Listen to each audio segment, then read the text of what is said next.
The letter arrived on a Tuesday morning, and by Tuesday afternoon, half of Silver Creek knew what was inside it.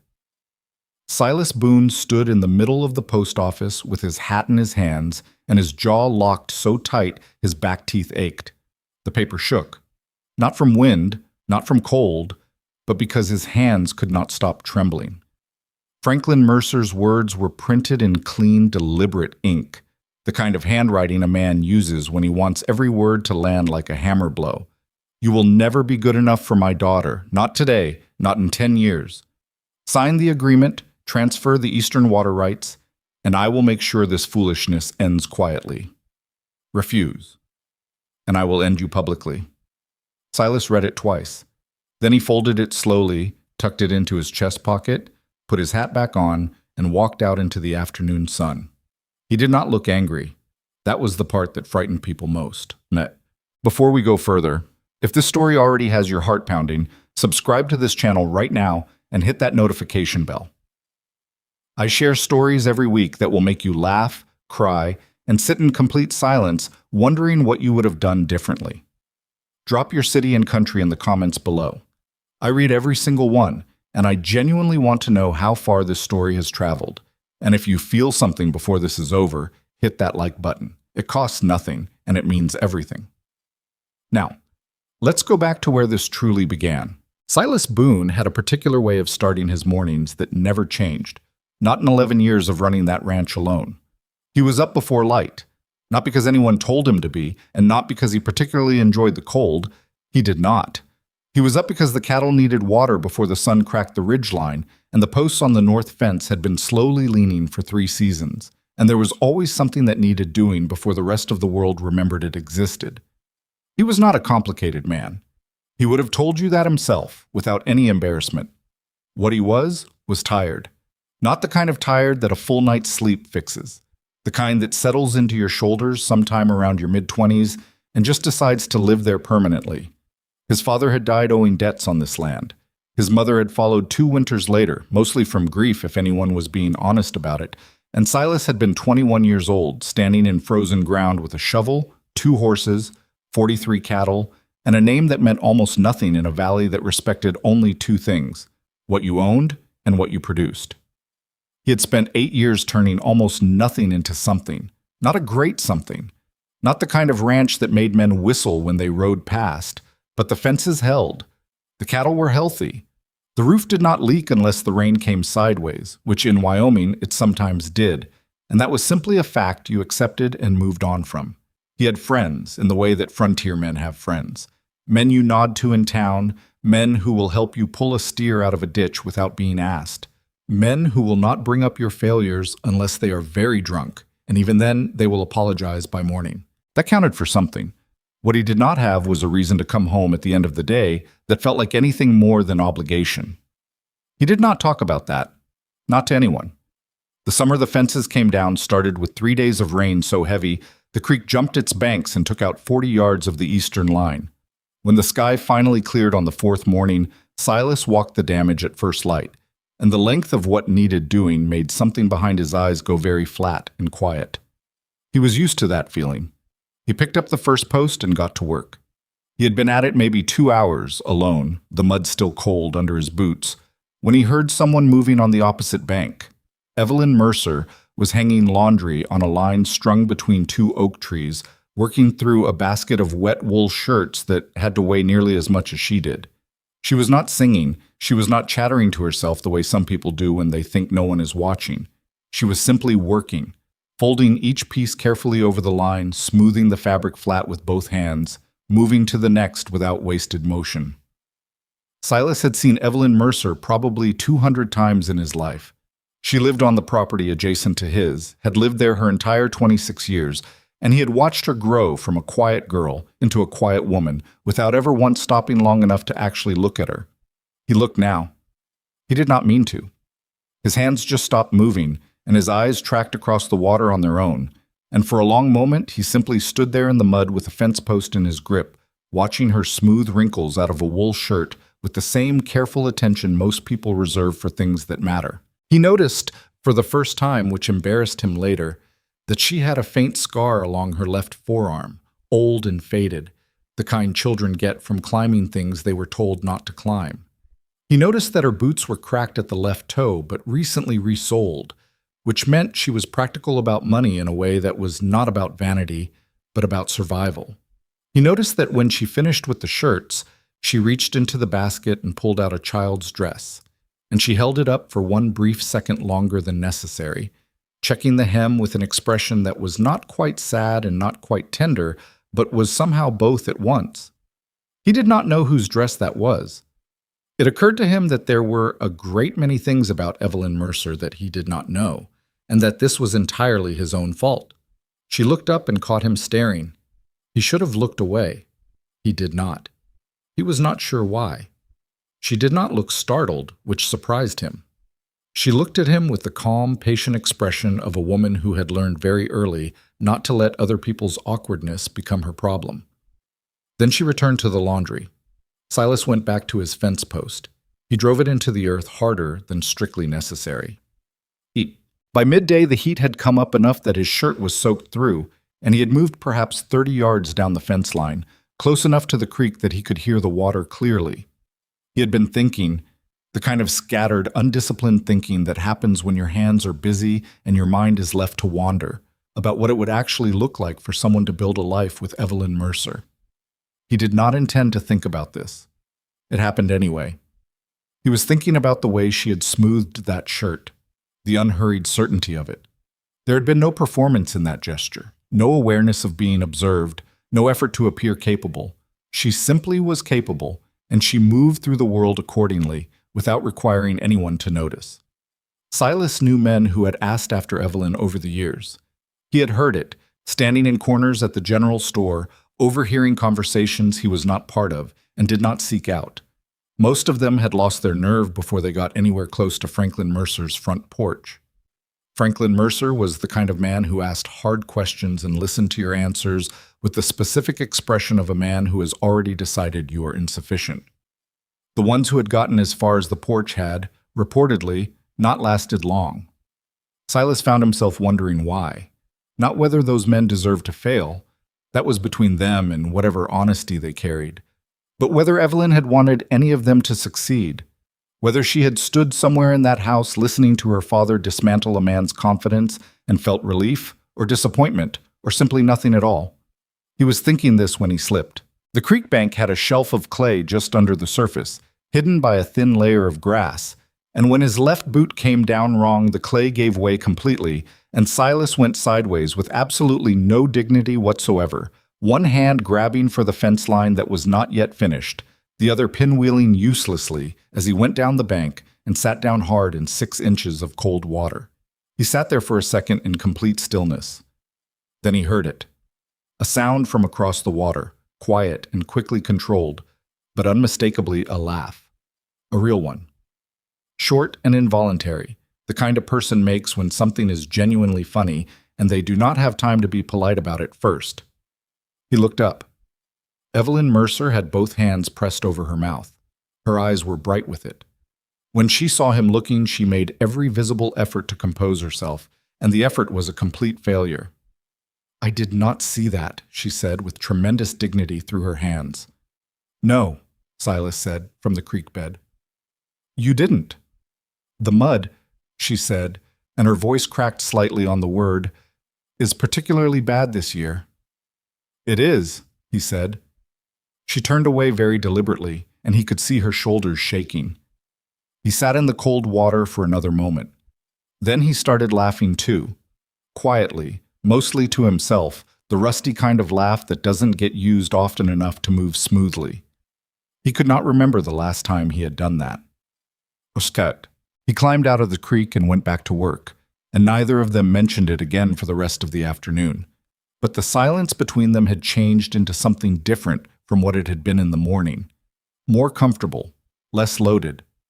Around 4 o'clock, she brought water. Not for herself.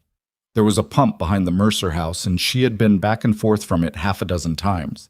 She brought it across the shallow crossing with 2 tin cups and walked up the bank toward him, without any particular ceremony, and held one out. "You look like you've been out here since before sunrise," she said. "Before sunrise," he confirmed. She nodded, as if this was a satisfying answer, and watched him drink without making conversation. He noticed that she was looking at the fence work with a measuring eye, not at him, assessing it seriously. She looked up when she felt him watching. "The corner posts are good," she said. "My father had to redo ours twice before he got the depth right." "Third time this section for me," Silas said. She made a small sound that acknowledged this information without pitying it. He appreciated that more than he had words for. He handed her the cup back, and they stood there for a moment in the late afternoon light, not uncomfortably, which was strange because Silas was not generally at ease standing near people he had no task to focus on. His hands didn't know what to do. He folded them around the fence post instead.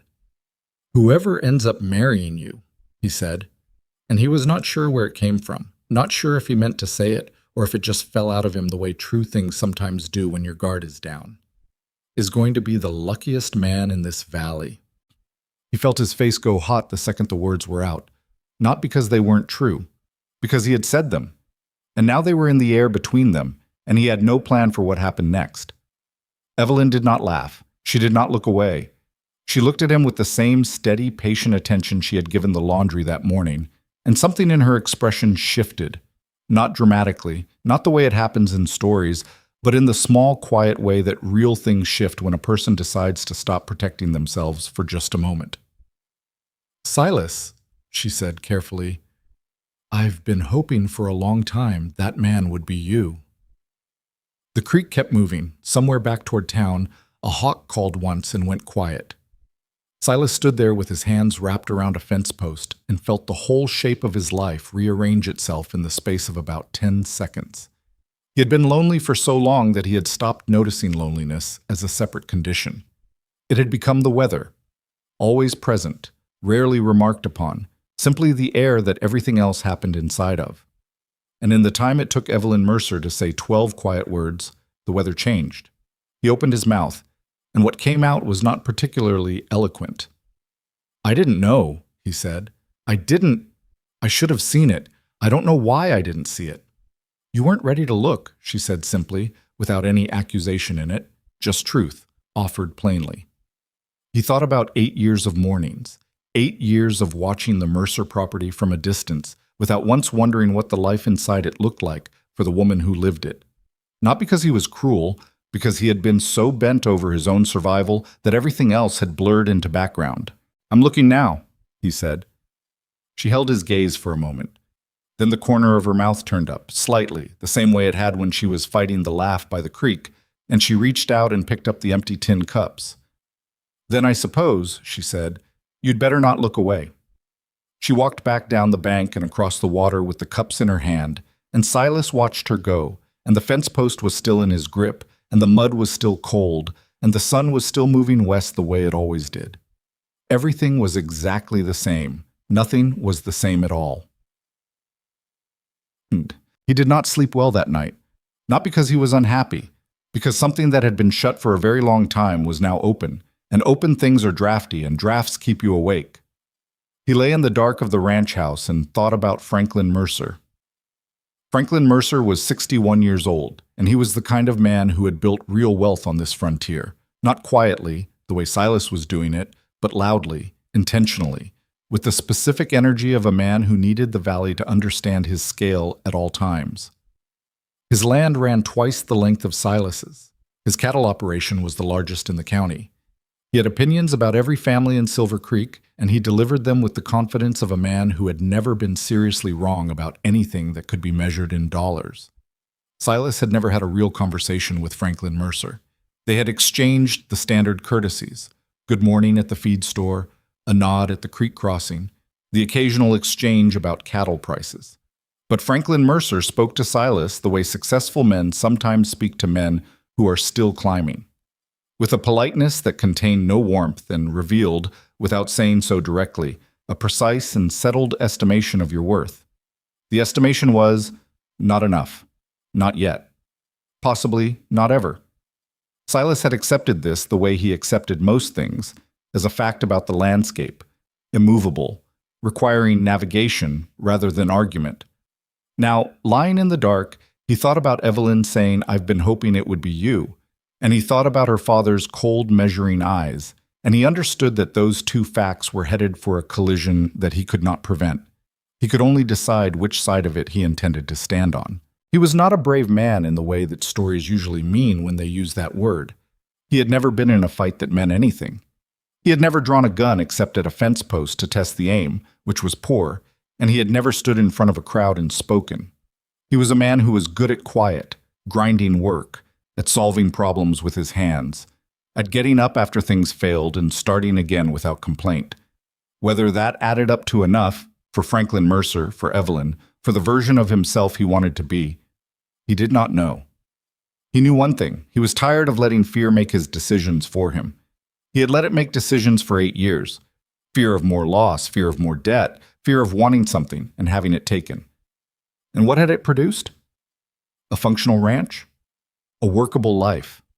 A loneliness so familiar he had stopped calling it by its name.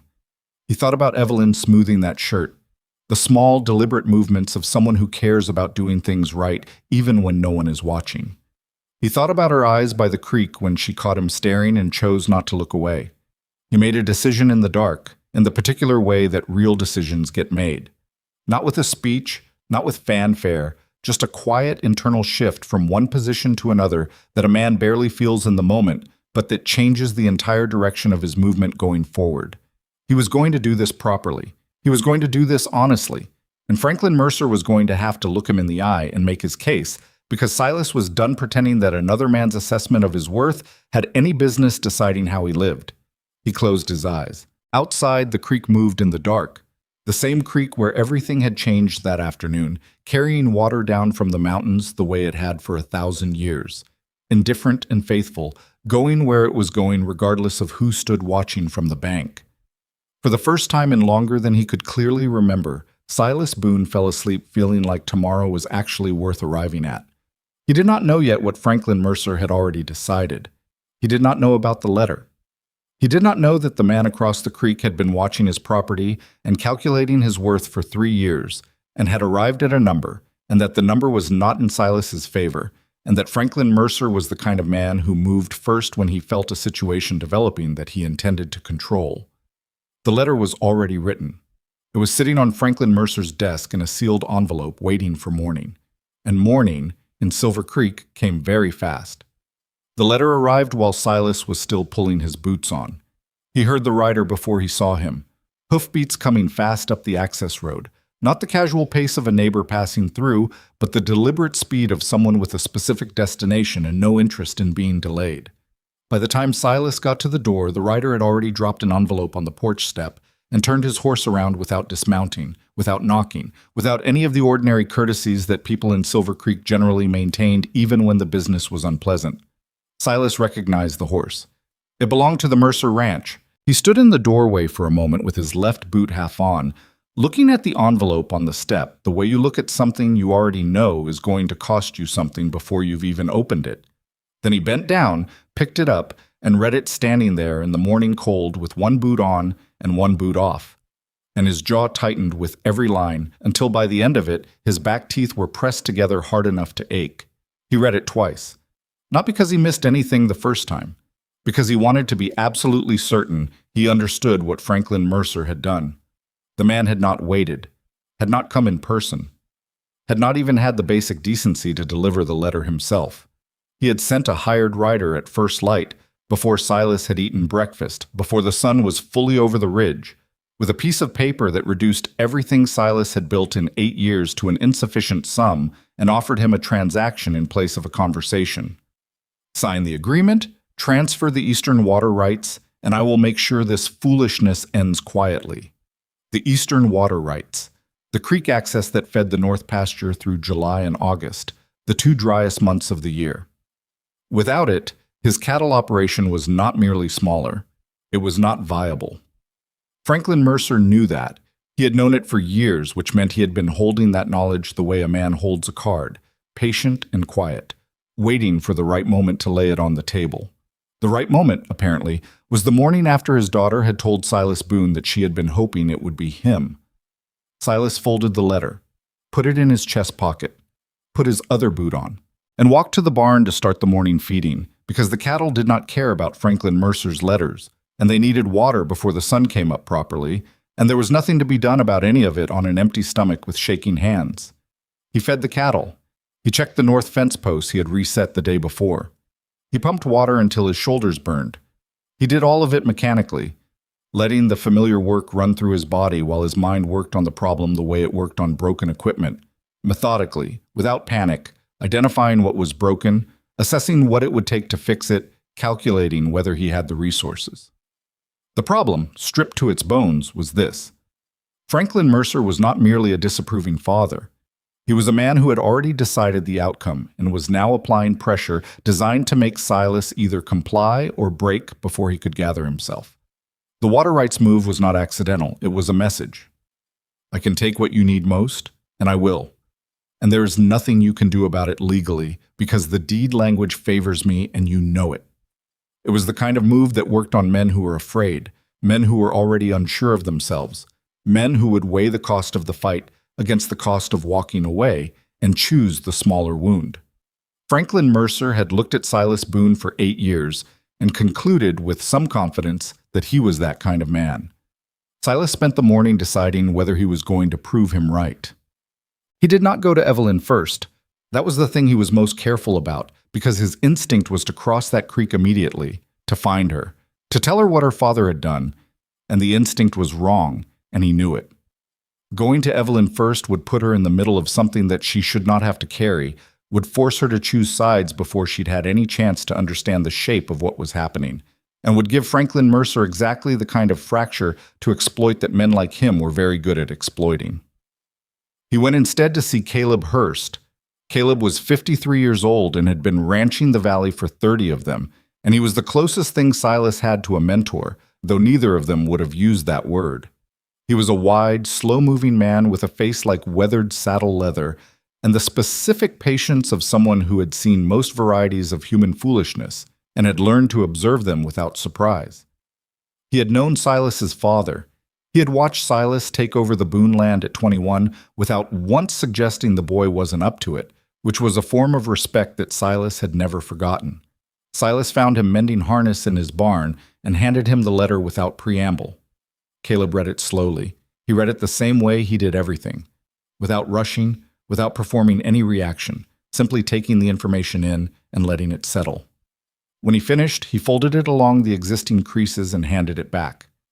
"You moved fast," Caleb said. "First light," Silas said. Caleb was quiet for a moment, working a length of leather between his fingers. He knew last night then. Someone told him. Or he saw it himself. Silas thought about the laundry line, the cups across the creek, how visible the whole thing would have been to anyone watching from the upper pasture of the Mercer property. Or he's had people watching. Caleb made a sound that was not quite agreement and not quite disagreement. "The water rights. You got anything in writing on those?" "Nothing that helps me." Silas had already been through it in his head. The original deed language is ambiguous, and the Mercers have more money for lawyers. So he's not wrong that he can move on it. He's not wrong that he can try. Caleb looked at him for a long moment. "What are you going to do?" Silas had been working on the answer to that question since he read the letter on his porch step. It had taken him the entire morning of mechanical work to arrive at it, but he had arrived at it, and it was solid, and it did not waver when he looked at it straight on. "I'm going to go talk to him," he said. Caleb raised one eyebrow. "To Franklin. Today. Without a lawyer. Without anything, just me." Silas paused. "He wants me afraid or bought off, and I'm not going to be either one, and I think the only way to make that clear is to stand in front of him and make it clear." Caleb turned the leather piece in his hands for a while. Outside, a horse moved in the paddock. Someone's dog barked twice and stopped. "He's going to try to take you apart," Caleb said finally.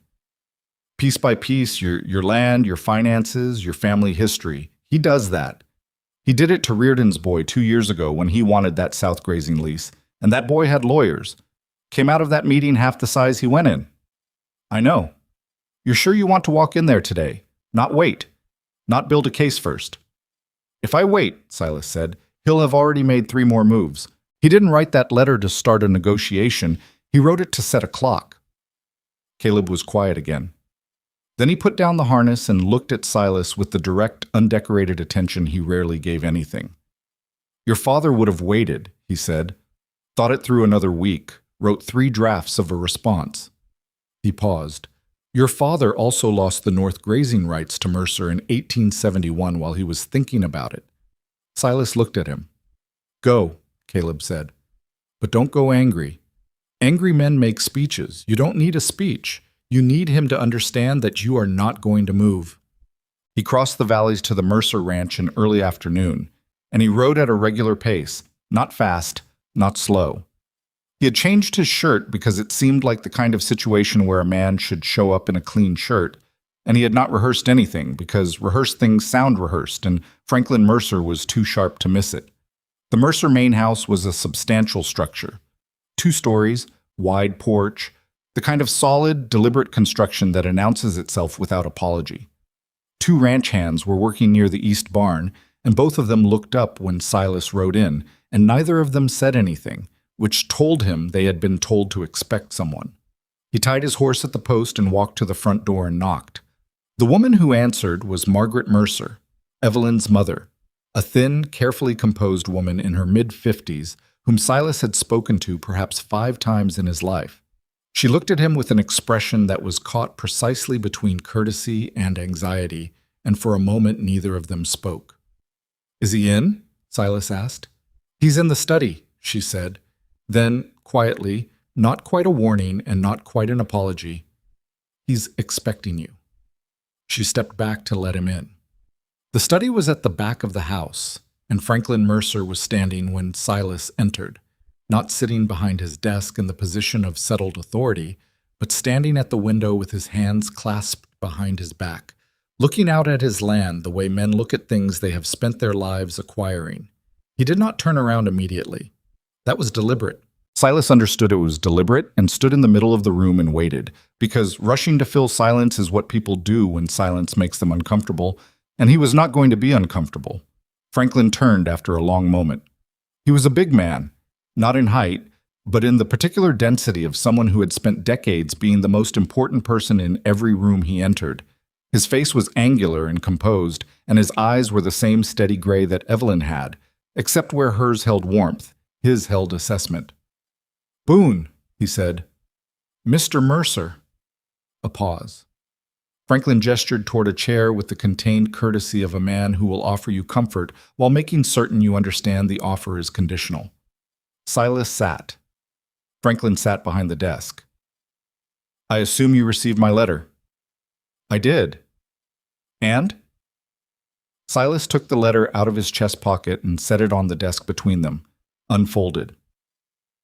"I'm not signing anything," he said, "and I'm not transferring the water rights. I came to tell you that directly because I think you deserve to hear it in person rather than in a letter." Franklin looked at the letter on his desk. He did not look surprised.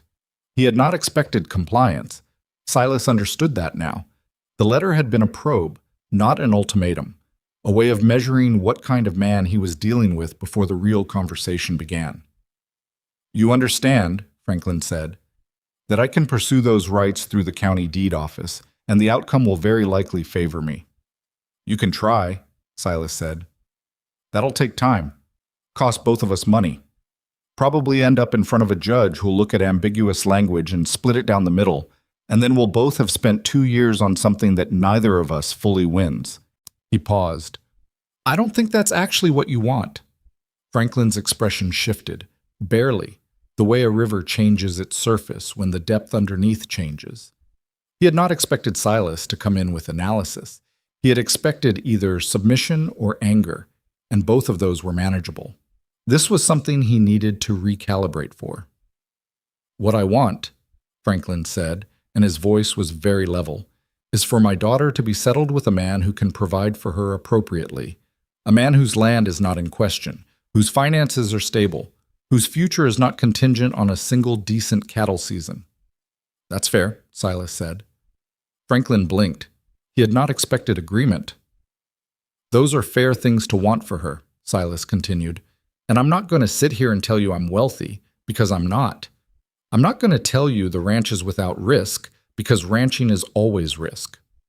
What I can tell you is that I've run that land for 8 years without a single unpaid debt, without a single season where I couldn't meet my obligations, and without once asking anyone in this valley for something I hadn't earned." He let that sit for a second. "I can also tell you that your daughter is 26 years old and capable of deciding what she wants from her own life, and that I intend to court her properly, with her full knowledge and consent, and that I am here asking you for that permission because I respect the structure of how things are done.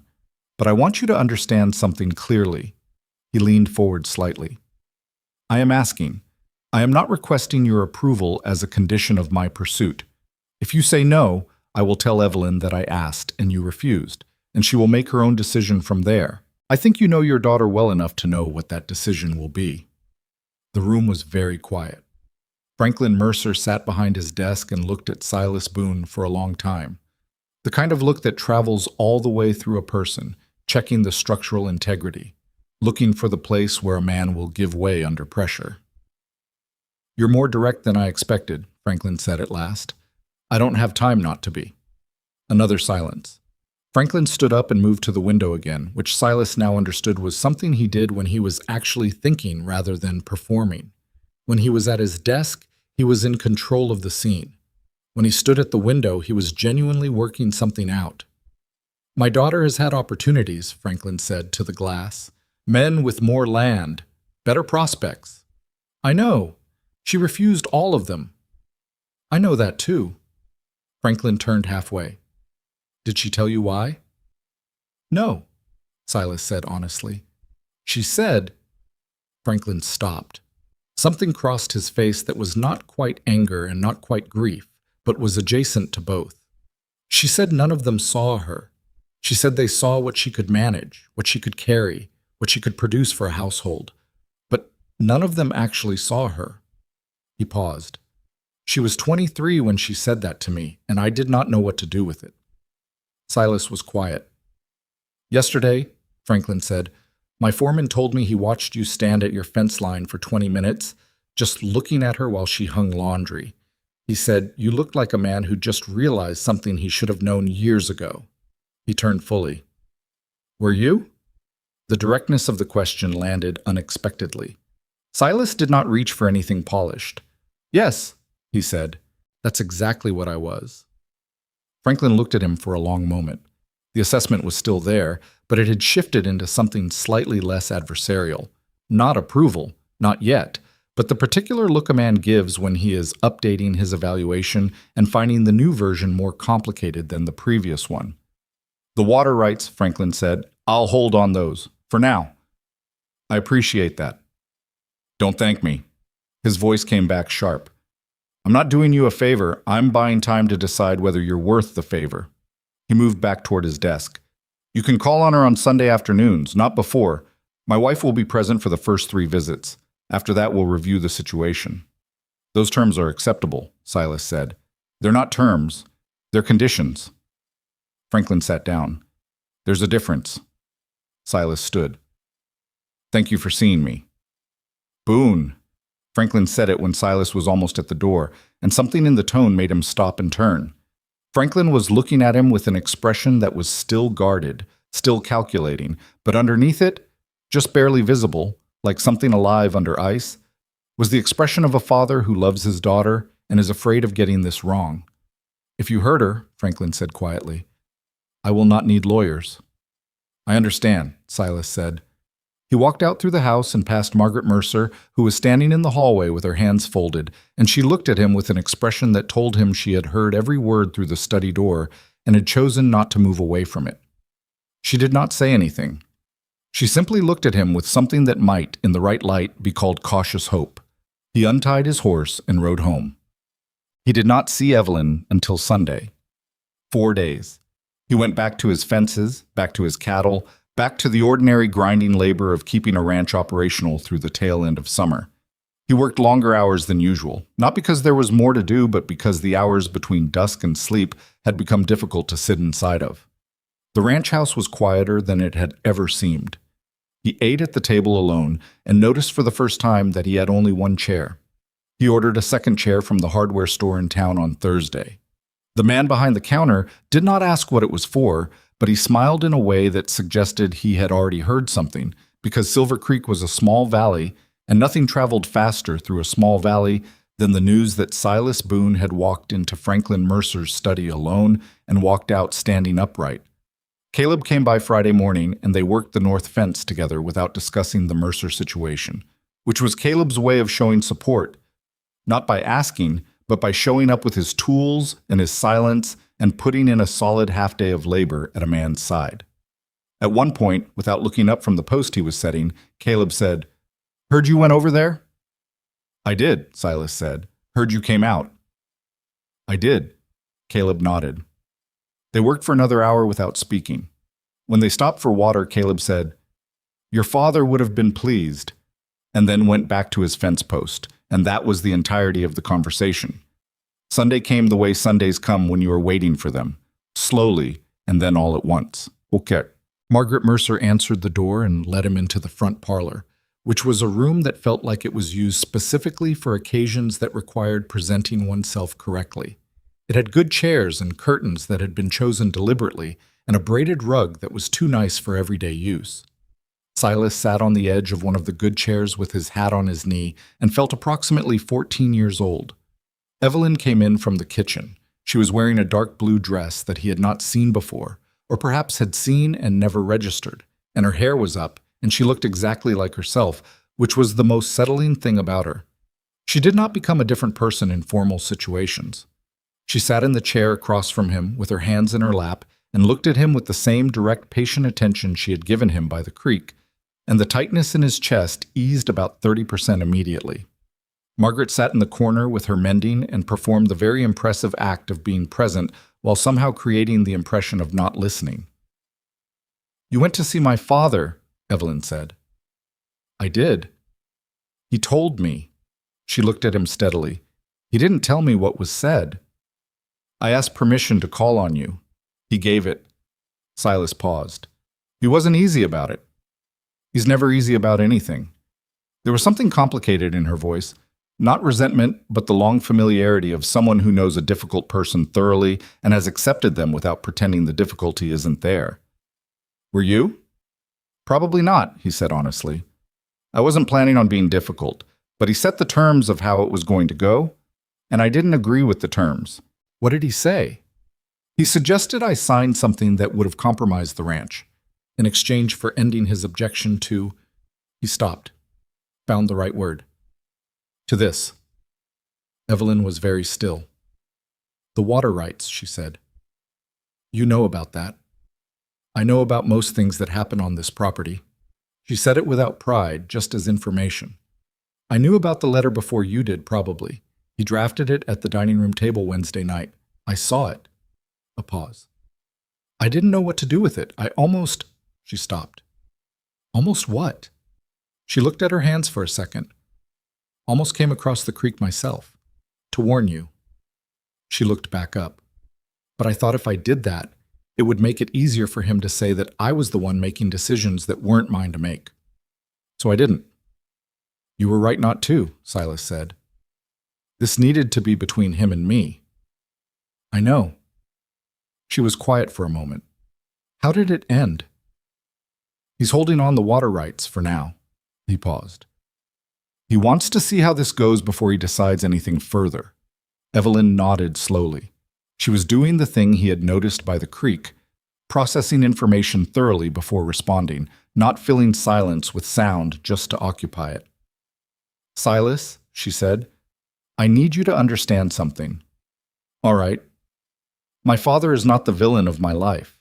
He is difficult, and he is controlling, and he has very fixed ideas about what a proper future looks like, and sometimes those ideas have made my life smaller than it should have been." She said this plainly, without drama. "But he has also worked his whole life to make sure I never have to be afraid of losing what I have. He comes from people who lost everything, and he has never forgotten what that felt like, and it drives every decision he makes, even when the decisions are wrong." She paused. "I'm telling you this because if you're going to be in my life, you're going to be in his life too, and I won't have you hating him." Silas considered this. "I don't hate him," he said. "I disagree with his methods. That's different." "Yes," she said. It is. And something in her expression settled, like a door that had been slightly open moving to fully open. Good. Margaret's needle moved steadily through her mending in the corner. They talked for 2 hours. Not about anything that would have seemed significant to an outsider. The fence repair, the late summer heat, a flooding in the lower pasture that she had dealt with using a drainage channel her mother had suggested, a book she had been reading that she described with the specific animation that people have when they have been waiting to talk about something with someone who might actually engage with it. He did not know she read that much. It occurred to him there was a long list of things he did not know. He left at dusk with his hat in his hand and his heart doing something irregular and unscheduled inside his chest. And as he rode back across the valley, the last of the summer light turning the grass the particular gold that it only reaches in that 1 hour before dark, he thought about what Evelyn had said about her father. He has never forgotten what it felt like. Neither had Silas. He thought about his parents' graves on the north side of the property, the plain markers, the ground that had been frozen so hard that winter that digging it had taken most of a day. He thought about sitting in this same ranch house at 21 with his father's debts on the table and his mother's winter clothes still hanging on the hook by the door because he had not been able to make himself move them yet. He understood Franklin Mercer better than he wanted to. The understanding did not make the man easier. It made him more complicated, which was worse in some ways and better in others, because complicated things can sometimes be worked with, while easy things are often just waiting to break. He got home, watered his horse, went inside, and sat at the table with 2 chairs, the old one and the new one, side by side, in the kitchen of a ranch house that still smelled like his parents' in the corners and still had one window that faced north when it should have faced east. He sat there for a long time, looking at the second chair. Then he went to bed, and he did not lie awake, and for the first time in a very long time, the silence in the house felt like something that was only temporary. Franklin Mercer was not finished. Silas knew that the way you know a storm is still in the sky, even after the first rain has passed. Something in the pressure of the air, something in the particular quality of the quiet. The man had retreated, not surrendered. He was watching and calculating, and when he moved again, it would not be with a letter delivered by a hired writer. It would be something larger, and it would be timed for the moment when Silas had the most to lose. That moment, Silas understood, was going to be very soon. The autumn came in hard that year, the way it sometimes does in Wyoming when summer refuses to let go gracefully and then surrenders all at once, leaving the valley cold and gold almost overnight. 6 weeks had passed since that first Sunday visit in the Mercer parlor. 6 Sundays, each one a little less formal than the last, each one a little longer. Margaret's mending needle moving more slowly as she forgot to keep up the pretense of not listening. The conversations had moved from the parlor to the porch, and then, on the 4th Sunday, to a walk along the creek path that Franklin had permitted with the specific silence of a man who has decided not to say no without quite being ready to say yes. Silas and Evelyn had developed the particular rhythm of 2 people who are genuinely interested in each other's thinking, not the performed interest of courtship, where a man pretends to care about everything a woman says because caring is what the situation requires, but the real kind, where you find yourself disagreeing about something and the disagreement is interesting rather than threatening. She had opinions about drainage and grazing rotation that were different from his and frequently correct. He had learned early not to concede just to be agreeable, because she could tell when he was doing it, and it annoyed her in a way she tried to be polite about and mostly failed. He liked that about her. He liked that she would rather be disagreed with honestly than agreed with falsely. He had not known, before Evelyn, that he valued that quality specifically until he was in the presence of someone who had it. Franklin watched all of this from a careful distance and said very little, which was in some ways more difficult than opposition. Opposition Silas knew how to handle. Silence was harder to read. Then, on the first Friday of October, the silence ended. Silas was in town for supplies when he heard it.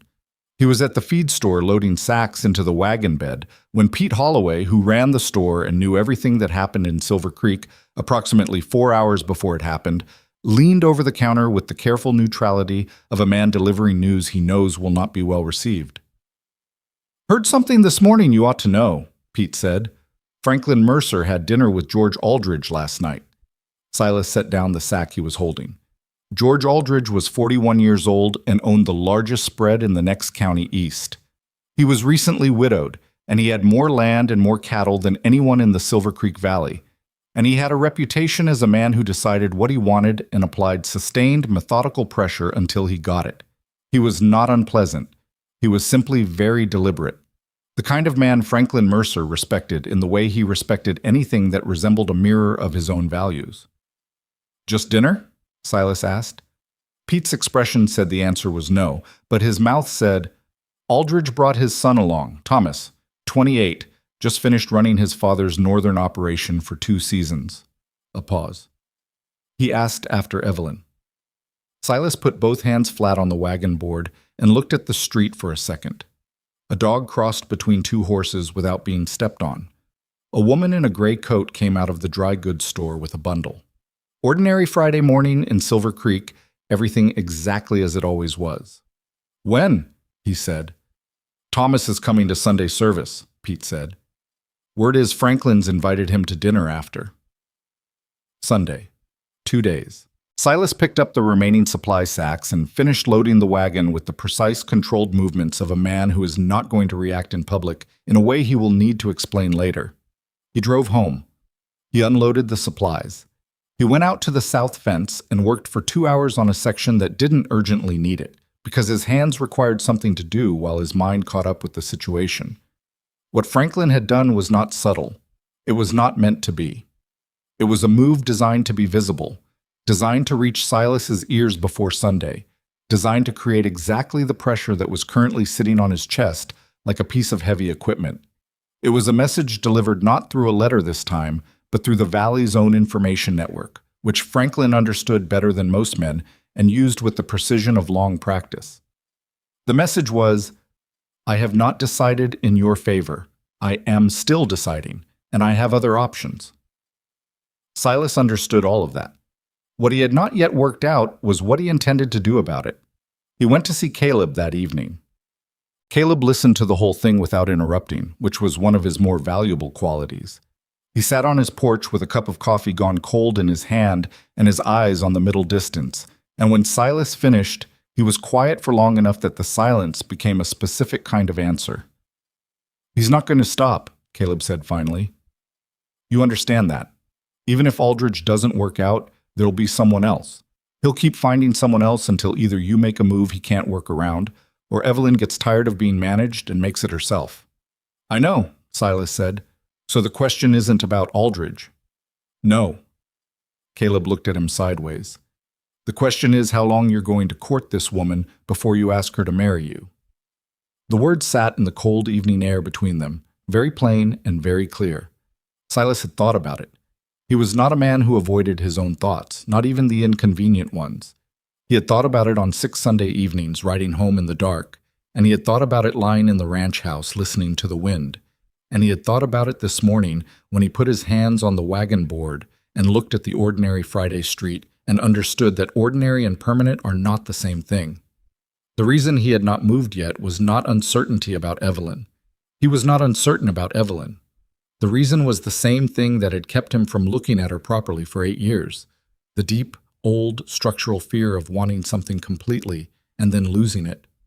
His father had wanted this land completely, and the debt had taken it piece by piece. His mother had wanted his father to live, and the winter had taken him. Silas had learned early that complete wanting was a specific kind of danger, and he had organized his life carefully around not being exposed to it again. Evelyn had already gotten through that defense without either of them quite noticing when it happened. But marriage was a different commitment, not just to her but to the version of his own future that included her, and that version was so much larger and better than anything he had allowed himself to plan for that looking directly at it still made something in him want to take a step back. "I know what I want to do," Silas said. "I'm working on the fear." Caleb nodded once. "Work faster," he said. Not unkind, just honest. That woman isn't going to wait forever, and her father isn't going to make this easier with time.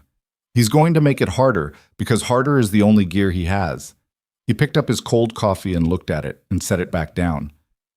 "Fear's not a sin. Acting on it when you don't have to. That's the mistake.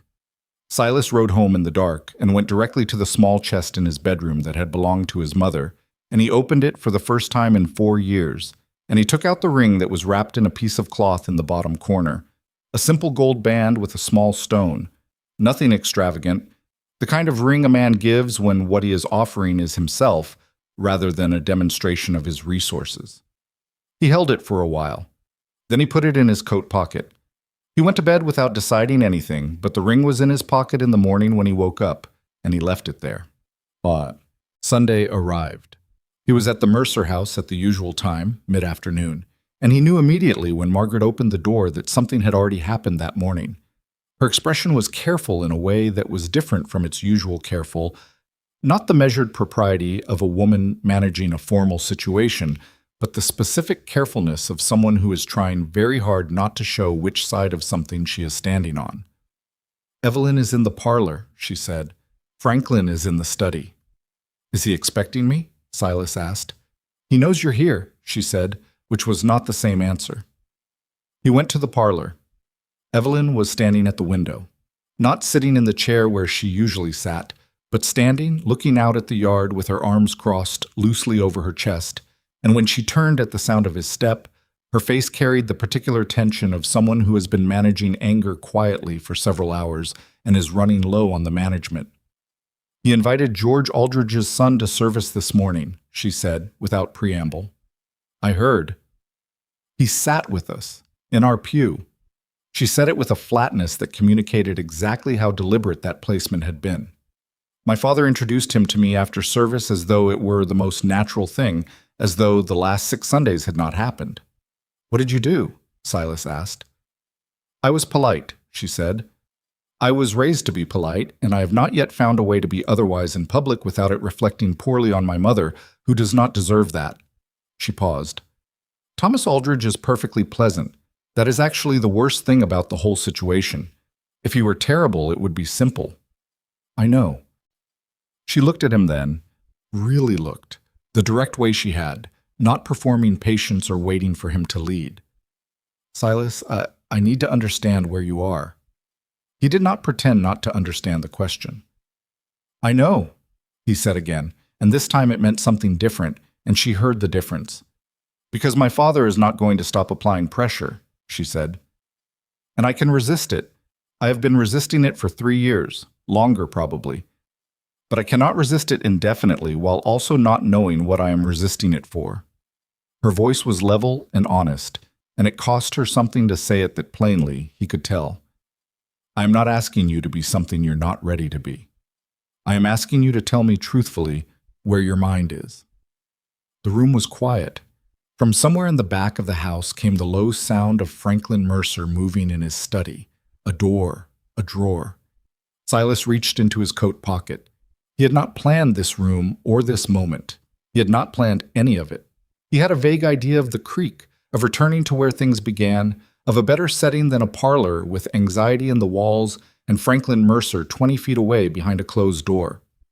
But standing here looking at Evelyn's face, the honesty in it, the effort she was making not to make this harder than it already was, he understood that waiting for the perfect moment was exactly the kind of hesitation that had already cost him 8 years. He put the ring on the table between them. Evelyn looked at it. She did not pick it up. She looked at it for a long moment with an expression that moved through several things too quickly to name. "That was my mother's," he said. I know it's not much to look at. She didn't have anything elaborate, and my father couldn't have afforded it anyway." Evelyn was still looking at the ring. "I have been afraid," Silas said, and he had not planned to say it exactly this way, but the words were coming out straight, and he did not try to redirect them. "For as long as I can remember, I have built everything I have very slowly and very carefully because I was terrified of what happens when you want something entirely and then lose it. I watched that happen to my parents, and I decided somewhere early on that the safest thing was to want carefully, to not want anything I couldn't afford to lose." He paused. "That strategy kept me functional for 8 years. It also kept me completely alone." She looked up from the ring. "I don't want to be careful about you," he said. "I want to be all the way in. I want to build something with you that I would grieve if it were gone. And I want to be willing to take that risk because the alternative is spending the rest of my life in that ranch house with 2 chairs and one of them empty." He stopped. "I'm asking you to marry me, not because I've resolved the fear, I haven't entirely, but because I am more afraid of not asking than I am of everything else." The study door opened. Franklin Mercer's footsteps crossed the hall, paused outside the parlor, and then, in a decision that Silas would think about later as the most dignified thing the man had ever done, moved on past toward the kitchen and did not stop. Evelyn looked at the ring and then at Silas, and her eyes were bright in a way that was not quite tears, but was adjacent to them, the brightness of strong feeling held in by a person who has learned to hold things in. "You have 2 chairs," she said. "I bought the second one 2 days after I went to see your father," he said.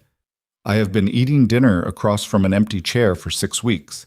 She made a sound, brief, involuntary, the same laugh that had escaped her by the creek when he fell in the mud, the real one that she couldn't manage to be polite about. Her hand came up to cover her mouth, and she shook her head slightly and looked at the ceiling for a second. Then she looked back at him. "Yes," she said. "Obviously yes. It has always been yes." She picked up the ring. He took it from her hand and put it on her finger, which he had not known would make his hand shake until they did, and she looked at it on her hand with a serious, assessing expression as though she were checking the fit on a piece of equipment, and then she looked up and said, "It fits." "Good," he said. "My father is in the kitchen," she said. "I know." "He heard everything." "Probably." She nodded slowly. "I'll go talk to him." "I should—" "No." She said it firmly, but without edge. "This one I do alone first. Give me 20 minutes. She paused at the door. "Don't leave." "I'm not leaving," he said. She went to the kitchen.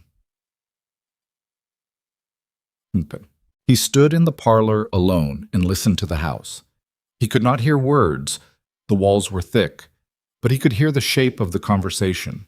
Evelyn's voice first, sustained and steady, and then Franklin's, lower and less regular, stopping and starting.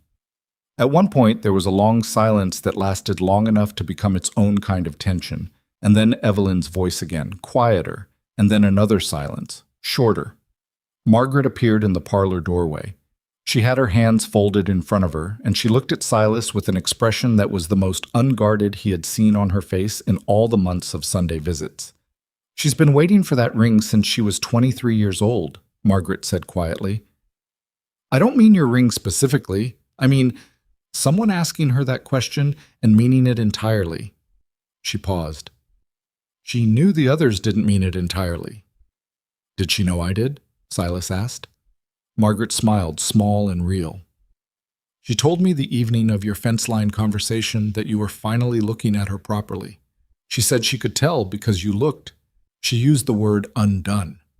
She said men who are performing interest never look undone." He thought about standing in the creek mud with his hands on a fence post and his whole understanding of his own future rearranging itself in 10 seconds. "That's accurate," he said. The kitchen door opened and Evelyn came back through the hall. She looked composed in the way that follows a difficult conversation. Not upset, not triumphant, but the careful composure of someone who has said hard things and come out the other side of them. "He wants to speak with you," she said. Silas went to the kitchen. Yeah, Franklin Mercer was sitting at the kitchen table with a cup of coffee, and the look of a man who has recently made a decision that cost him something and has not yet finished making peace with it. He did not stand when Silas came in, which could mean various things, and Silas chose to interpret it as informality rather than dismissal, and sat down across from him without being invited. They looked at each other across the kitchen table. "She said yes," Franklin said. It was not a question. "She did." Franklin looked at his coffee. "I had a plan," he said. "I want you to know that. Aldridge's son is a reasonable prospect, and I had a structured plan for how the introduction would proceed and what the timeline would look like." "I figured you did," Silas said. "She has refused to cooperate with a single plan I have made for the last 4 years. Something in his voice was not quite exasperation, and not quite pride, but was located between them in the place where those two things sometimes meet in a parent who recognizes their child's will as a reflection of their own. She gets that from her mother. Margaret would disagree with a stone wall if the stone wall was telling her what to do. Silas said nothing. Franklin looked up. "The water rights," he said. "I'll formalize the withdrawal.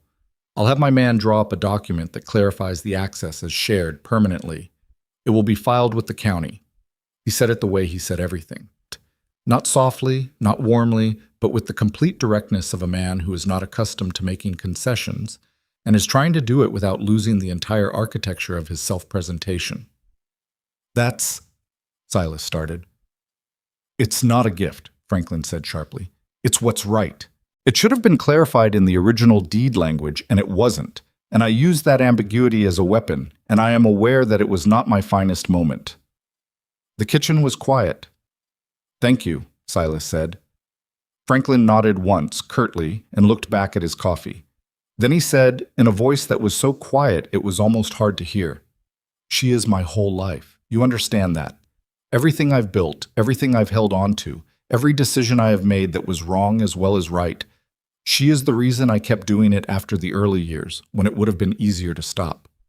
Silas felt the words land in a place that was not unfamiliar. He thought about his own parents, about the way his father had kept working land that was half failing because Silas and his mother were standing on it. "I understand that," he said. "I will not forget it." Franklin looked at him for a long moment. The assessing look, one final time, thorough and searching. Whatever he found, he kept his conclusion to himself. But when he looked away, some of the rigidity went out of his shoulders. Not all of it, not even most of it, but enough to see that underneath the calculation and the control and the weaponized land rights, there was a man who had simply been terrified for years of the day when he would have to trust someone else with the thing he loved most. Silas understood that fear specifically. He had just decided to stop organizing his life around it. "Sunday dinners," Franklin said abruptly. "After the wedding. You'll come to Sunday dinners." "We'll come to Sunday dinners," Silas said. Franklin made a sound that was not quite agreement, but was not refusal. He picked up his coffee. The conversation, apparently, was over. Silas came out of his kitchen and found Evelyn on the porch, standing in the thin October light with her arms around herself and her ring catching the last of the afternoon sun in the way new things do when they are still surprising to their owners. She turned when she heard the door. "Well," she said. "Sunday dinners," he said. "Apparently we're committed to Sunday dinners." She closed her eyes briefly. "He's going to be insufferable," she said. "Probably. He'll criticize the grazing strategy every single week." "Almost certainly." She looked at him. "And you'll just sit there and take it?" "I'll listen to whatever he says," Silas said carefully. "And then I'll do what I think is right, which I suspect is what you have been doing your entire life." She was quiet for a moment. Then that real, brief, unstoppable laugh again, the one she couldn't manage. And she turned back toward the yard and shook her head, and her shoulders came down from around her ears for the first time since he'd arrived. "My mother is going to cry at the wedding," she said. "I'm warning you now. My neighbor Caleb is going to come in clean boots and still somehow have manure on them by the service," Silas said. "I'm warning you now." She laughed again, a longer one, and the sound of it went out across the yard and across the creek and into the October afternoon like something that had been waiting a long time to be released. He stood beside her on the porch that had, for years, belonged entirely to someone else's life, and watched the light go out of the sky over the valley that he had worked alone for 8 years, and thought about how different the same piece of ground looks when you are standing next to the right person. The fence line along the creek was still not perfectly level. He had a section near the south corner that needed attention before the first hard freeze. The ranch house had one window facing the wrong direction, and a kitchen that was too small for 2 people to cook in comfortably, and a floor in the front room that had been uneven since his father's time. There was so much that was imperfect, and so much that still needed doing. He could not remember when that had ever felt like anything other than a burden. Standing here, now, it felt like something else entirely. It felt like enough. It felt like a beginning. Evelyn turned and looked at him with the calm, patient attention that he had first seen by a laundry line in summer and that he had been learning to meet properly ever since. "We should tell Caleb first," she said. "He'll be wounded if he hears it in town." "We should tell Caleb first," Silas agreed. The valley held them, gold and cooling, the creek moving in the background the way it had always moved. The same water, the same sound, the same ancient indifferent faithfulness. And something that had been broken for a long time in the architecture of Silas Boone's life clicked quietly, without ceremony, into place. He had come to this creek in summer to fix a fence and ended up looking at a woman he had been too afraid to look at. And she had looked back, and everything that had followed was simply the consequence of two people choosing, over and over, in the face of fear and pressure and imperfect circumstances, to keep looking. Franklin Mercer would be difficult. The winter would be hard. The ranch had 100 things that needed doing and not enough hours in any day to do them. None of it, for the first time, felt insurmountable. He held out his hand. She took it. They walked down off the porch together in the October light, toward the creek, toward the valley, toward the life that was waiting for them on the other side of the long patience of two people who had finally, completely, stopped being afraid to want each other. They set the wedding for the second Saturday of March, which gave them 4 months, and which Evelyn said was enough time, and Silas said was probably enough time, and Caleb said was not nearly enough time for a man who had been living alone for 8 years to make a house ready for a woman with actual standards, a comment that Silas did not argue with because it was accurate. The first thing Silas did, the Monday after the engagement, was walk through the ranch house room by room with the specific attention of a man who has been ignoring a building's problems for years and is now being forced to see them clearly. It was an uncomfortable exercise. The kitchen floor had been uneven since 1879, and he had learned to walk around the worst section without thinking about it, the way you learn to navigate around a broken thing when fixing it costs more than tolerating it. The front room had a wall that was soft in the corner from a leak that had been patched twice and never correctly. The bedroom window faced north, and in winter let in a draft that he addressed by sleeping under an extra blanket, which was a functional solution for one person and a miserable one for two.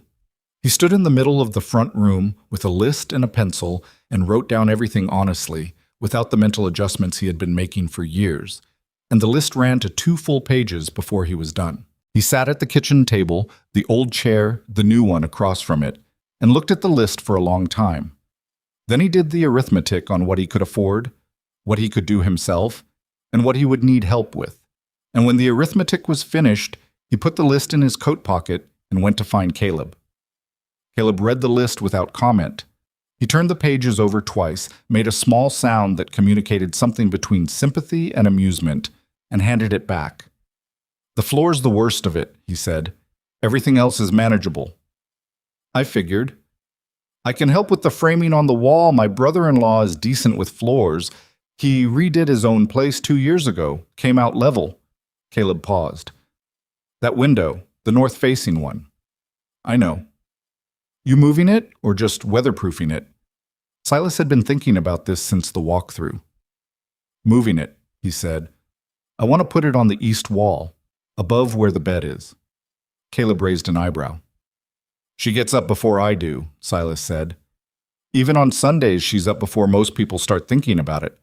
I want the morning light to come through where she can use it." Caleb looked at him for a moment with an expression that he quickly rearranged into something more neutral, but not before Silas caught it. The look of a man who has watched another man be alone for 8 years and is genuinely, quietly moved by what the alternative looks like in practice. "East wall," Caleb said. "We'll need to reframe. 2 weekends, maybe 3. I have 4 months. Then we'd better start this Saturday." They started that Saturday, and the work was harder than either of them anticipated, which was generally how construction work went when the underlying problems turned out to be older and more complicated than the surface suggested. The north wall had moisture damage that didn't show until they opened it, which meant 2 days of work became 5, which meant Silas was up before dawn most of that week and in bed after dark, and eating meals that were functional rather than anything else because he didn't have the time or energy for anything more considered. Evelyn came over on the 3rd Wednesday with a covered pot of something that smelled like it had been simmering most of the day. She set it on the stove without commentary and looked at the opened wall and the framing work and the sawdust that covered every horizontal surface in the front room. "How bad is it?" she asked.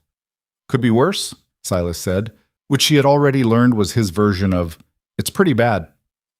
She walked the room the way she walked most things, thoroughly, without rushing, touching the new framing and looking at the angles with that measuring eye he had first noticed by the fence line. She crouched down and looked at the floor section they had pulled up near the damaged wall. "This joist is rotted," she said. "I know. We got to it yesterday." "Did you replace it or sister it?" He looked at her. "Do you know what sistering a joist is?" She looked back at him with the expression she used when she found a question slightly beneath the conversation.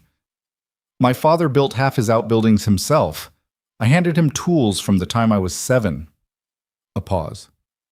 "Did you replace it or sister it?" "Replaced it," he said. "Caleb said sistering would hold but wouldn't last." She nodded, satisfied. "Caleb's right." She straightened up and looked at the east wall, the one that was still intact, where the window would eventually go. "Show me where it's going." He showed her. He stood where the new window would be cut and described the angle, the height from the floor, what the light would do in the morning when it came through from the east over the ridgeline. He was aware, while explaining it, that he had not told her why he chose the east wall specifically, and he was debating with himself about whether to say it. She was quiet for a moment after he finished. Then, "That's where the bed goes." "Yes." Another pause. "So the light comes in the morning on that side." "That's the idea." She looked at the wall for a while. He could not fully read her expression from the angle. She was turned slightly away. Then she said quietly, without looking at him, "You've been planning this for me." It was not a question. "I've been planning it for us," he said. "But yes, I thought about what you'd want in the mornings." She was quiet for long enough that he started to wonder if he had misjudged something. Then she turned, and her face had that particular brightness that was not quite tears, the same thing he had seen when he put his mother's ring on the table in the parlor. The brightness of someone receiving something they had not known to ask for, and therefore had not developed a defense against. "The pot needs another 10 minutes, she said, and walked back to the kitchen, and he heard her moving things around on the stove with more force than strictly necessary, which he was beginning to understand was what she did when she was feeling something she needed a moment to settle. He went back to work on the framing. November arrived with a cold front that dropped 2 feet of snow in 4 days and killed any remaining pretense that the weather was going to cooperate with construction timelines.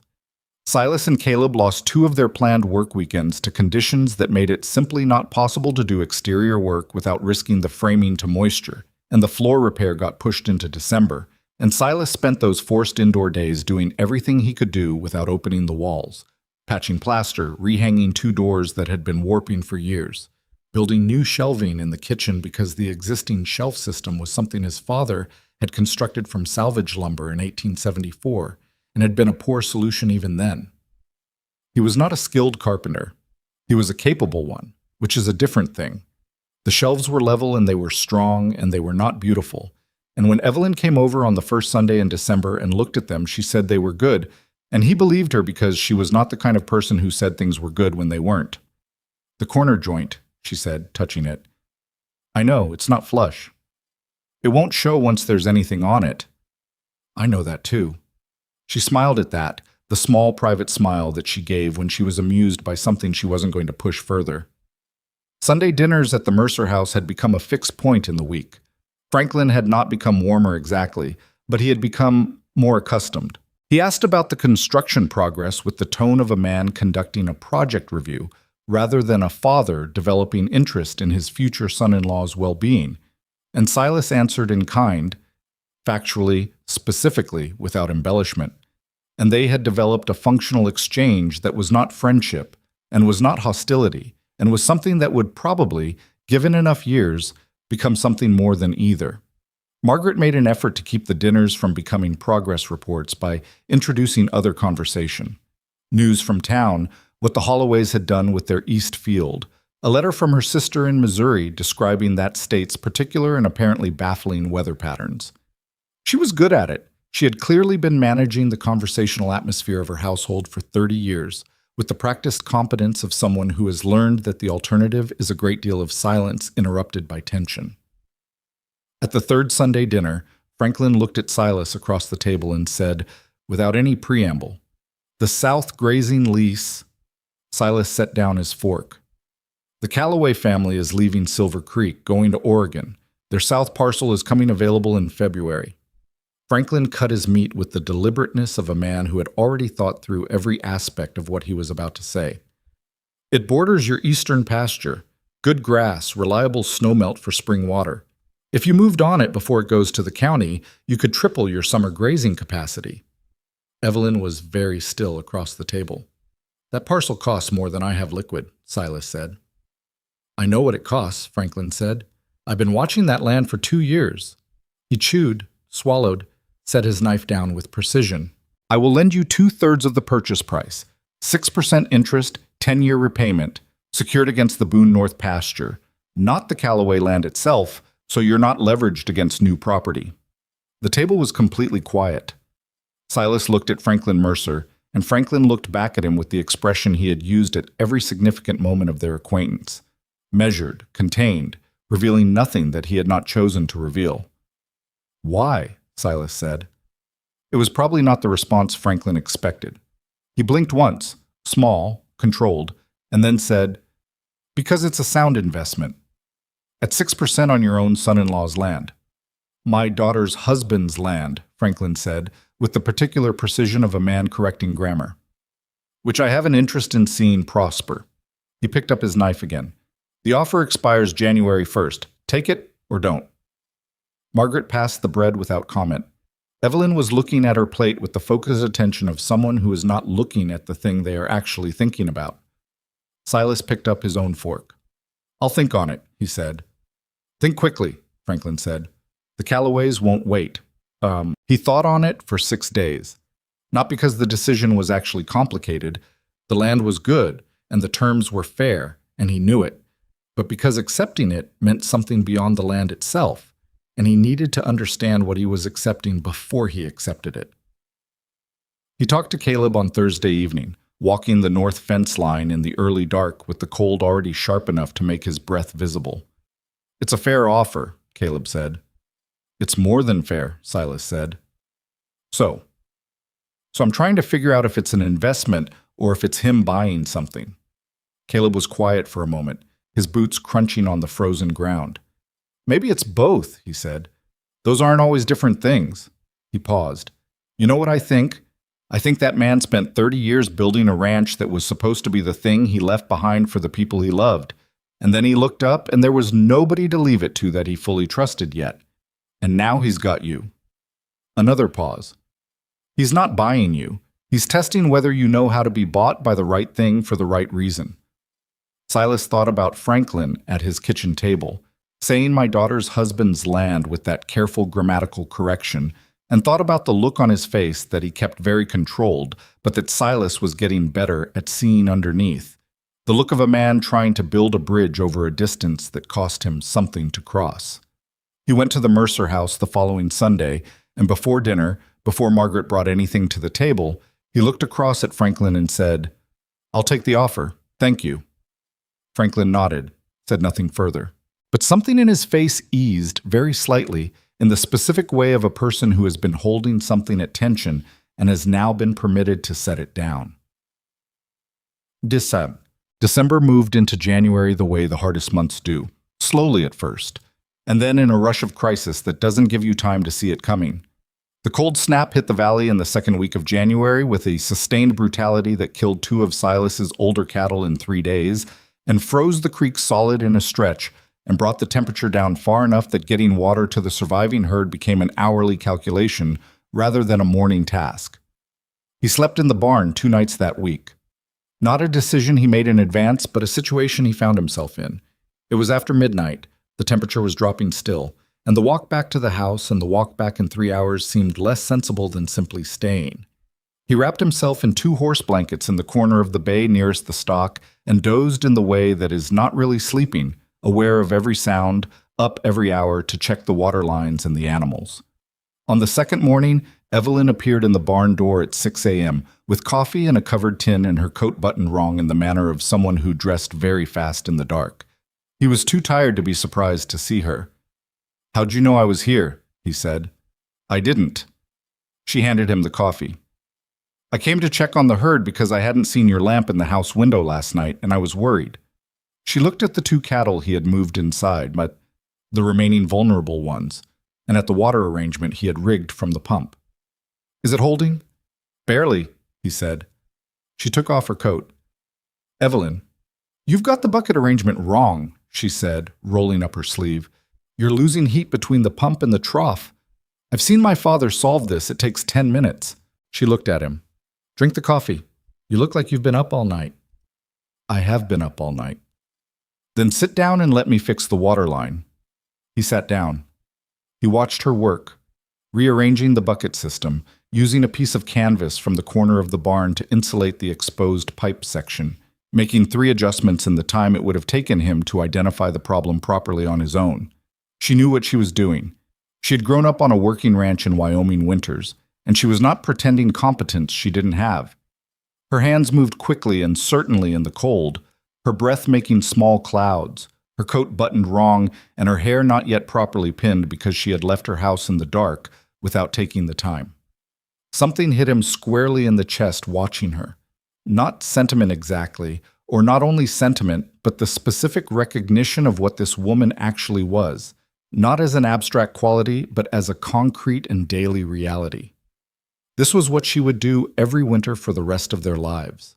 She would come to the barn in the dark before the day was ready for her, and she would fix the water line, and she would not require him to thank her effusively for it or to tell her she was extraordinary, because she did not do it to be recognized. She did it because it needed doing, and she was there. He had been so afraid of wanting something completely that he had almost missed the one person in the valley who would make the complete wanting worth the risk. "Done," she said, wiping her hands on a cloth from the wall. "Check it in an hour to make sure it's holding, but it should." "Thank you," he said. She picked up her coat from where she'd set it and shrugged it back on, and he got up and buttoned it correctly without thinking about it, one button at a time, starting from the bottom, and she stood still and let him. And when he finished, she looked up, and the cold and the early hour and the imperfect barn light made everything very simple and very clear. "March is soon," she said. "Not soon enough," he said. The floor went in during the last week of January. Caleb's brother-in-law, a deliberate man named Owen, who said almost nothing but measured everything twice before cutting once, came over 3 Saturdays in a row, and between the 3 of them, they got the damaged section out and new boards down, and the worst of the unevenness corrected, not perfectly. There was still a slight rise near the kitchen doorway that Owen said would settle further, but would not fully disappear.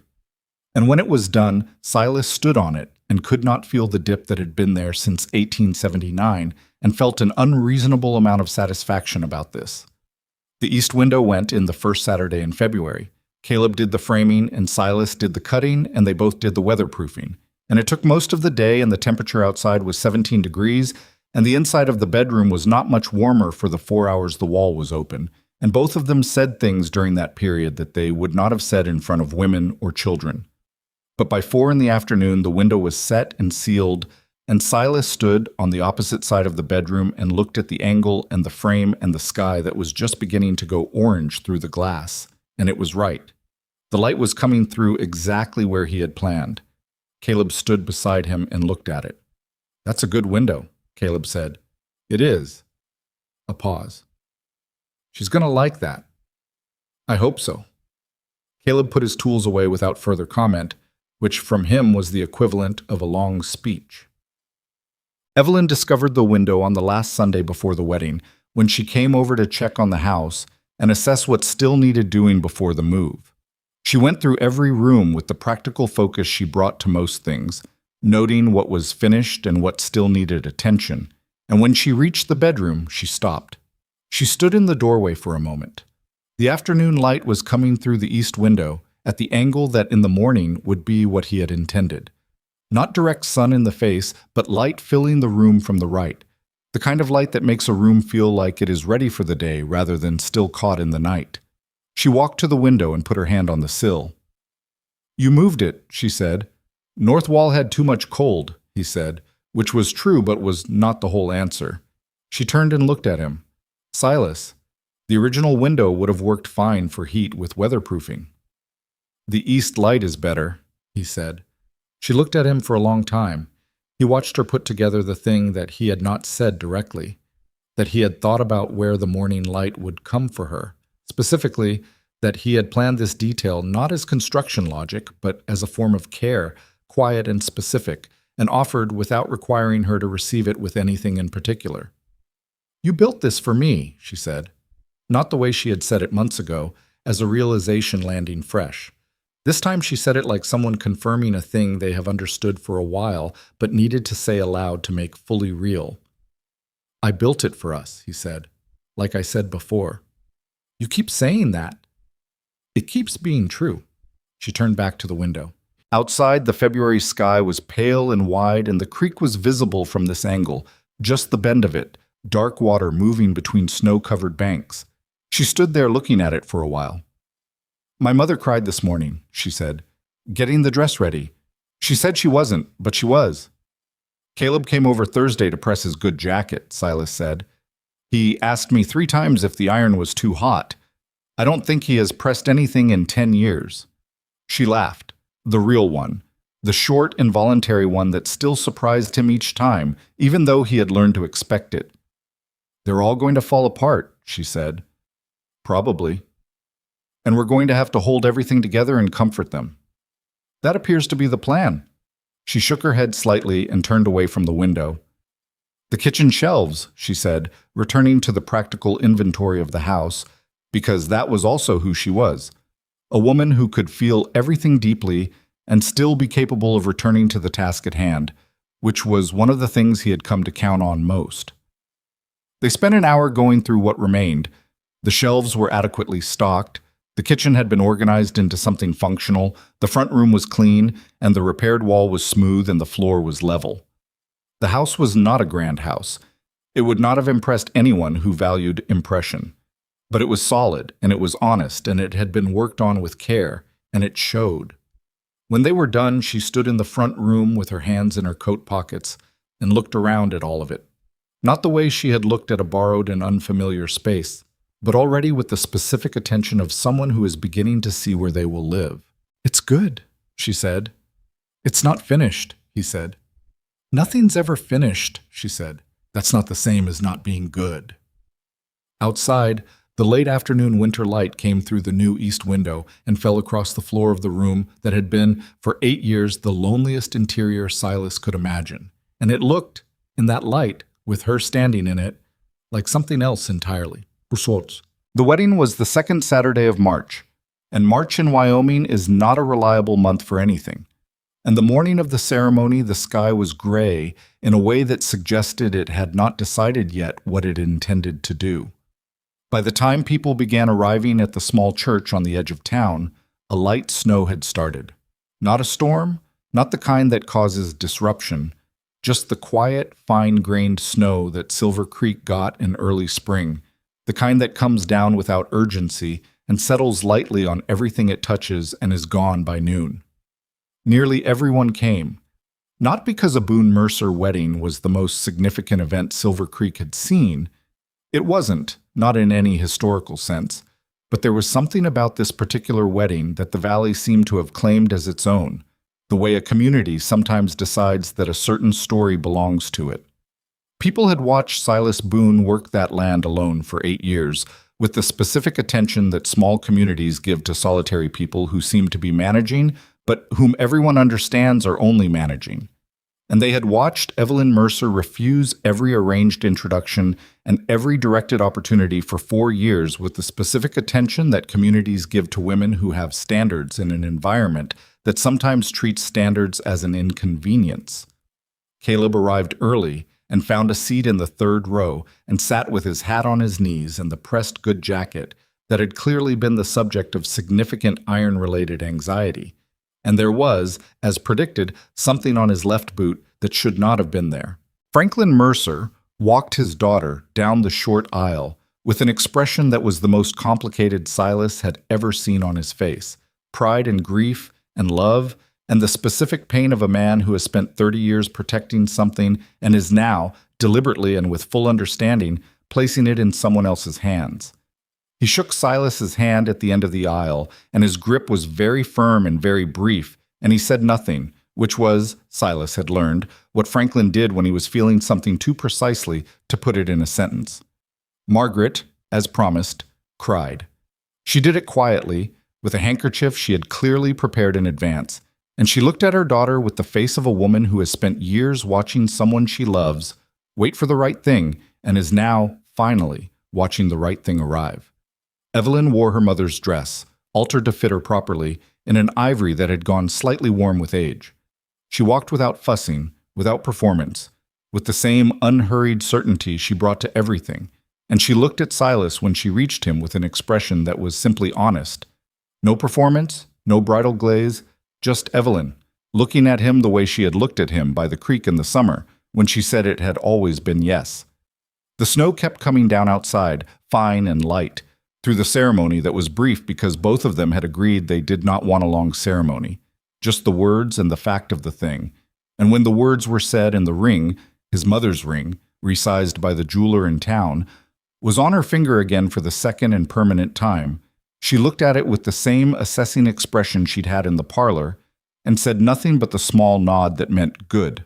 Silas thought about the fence line in summer, about falling in the creek with no dignity whatsoever, about her covering her mouth, trying not to laugh. He thought about the letter on the porch step, about Franklin Mercer's study, about the ring on the kitchen table between them when he said, "I am more afraid of not asking."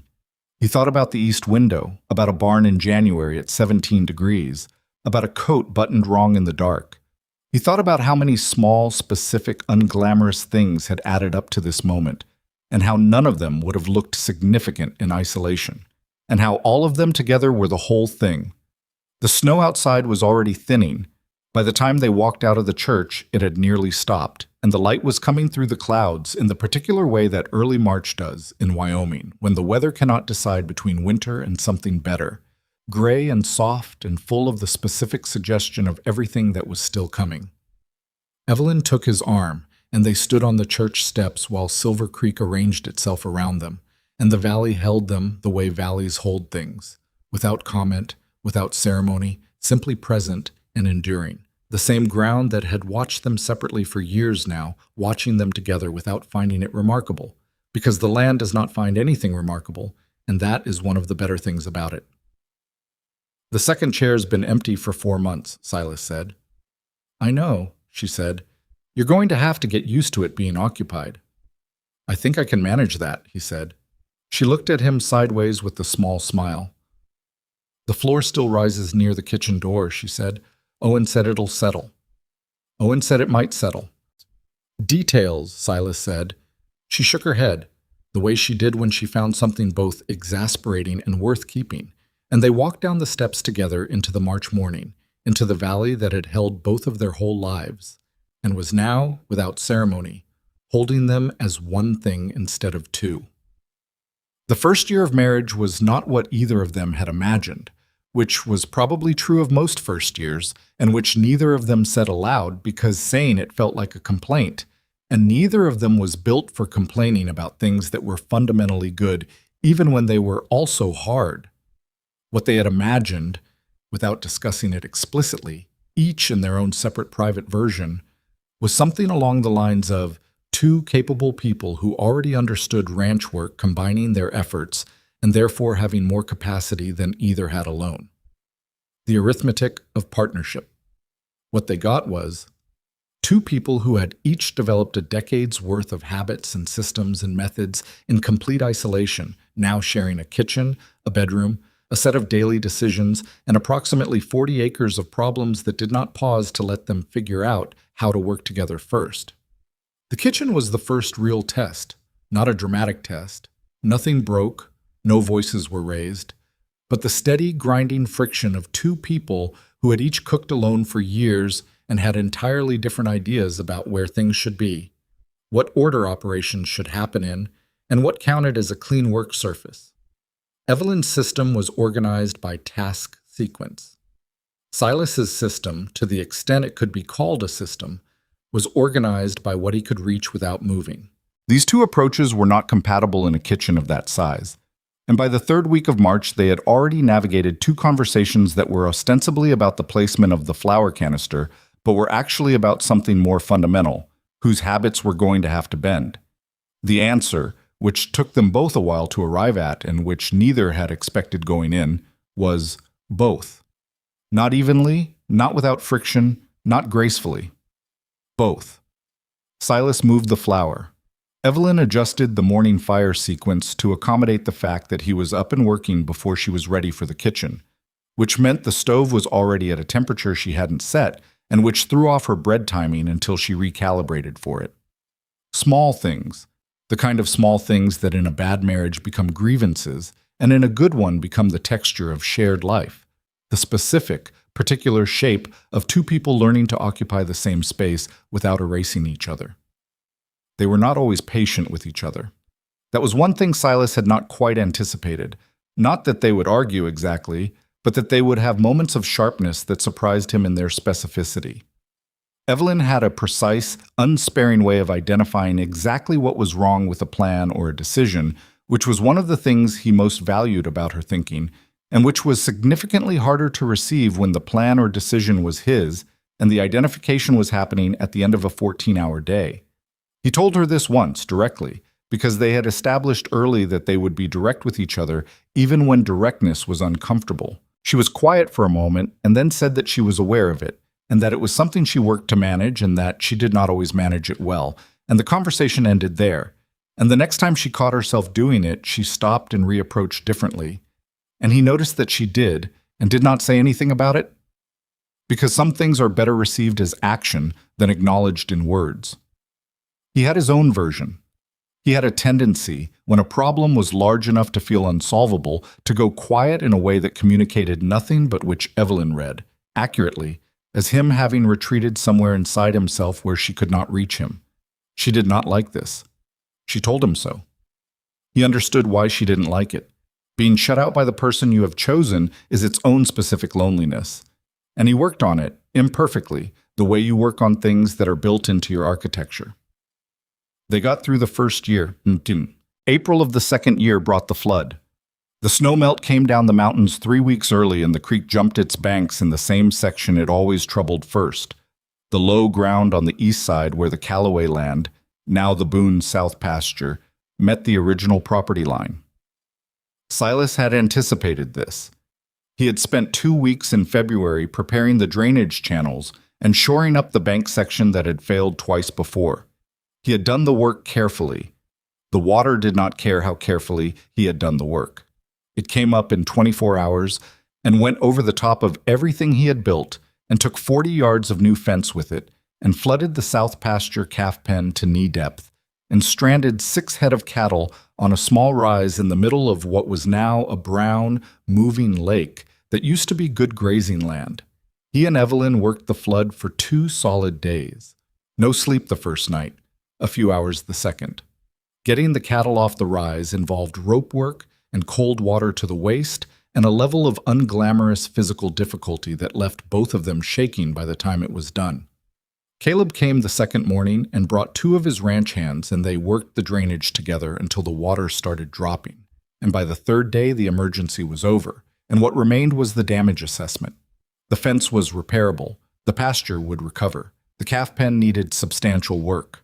They had lost 1 calf. Not to the water directly, but to the stress and cold in the aftermath, a small dark-faced animal that had been the weakest of the spring's first arrivals, and that Evelyn had been supplementing with bottle feeding for 2 weeks prior. She found it in the corner of the pen on the morning of the third day, and she did not cry, but she was quiet for most of that afternoon in a way that Silas understood and gave her room for. That evening, she was at the table with the repair inventory and the cost estimates and the spring cattle record, doing the accounting that needed doing, and he brought coffee and sat across from her, and they worked through it together, what it had cost, what it would cost to repair, what the season's projections looked like now against what they had planned. The numbers were tight, not disastrous, but tight in a way that meant choices, meant things delayed that they had hoped to move on. "The barn expansion," Evelyn said. "We push it to next year." Already figured, Silas said.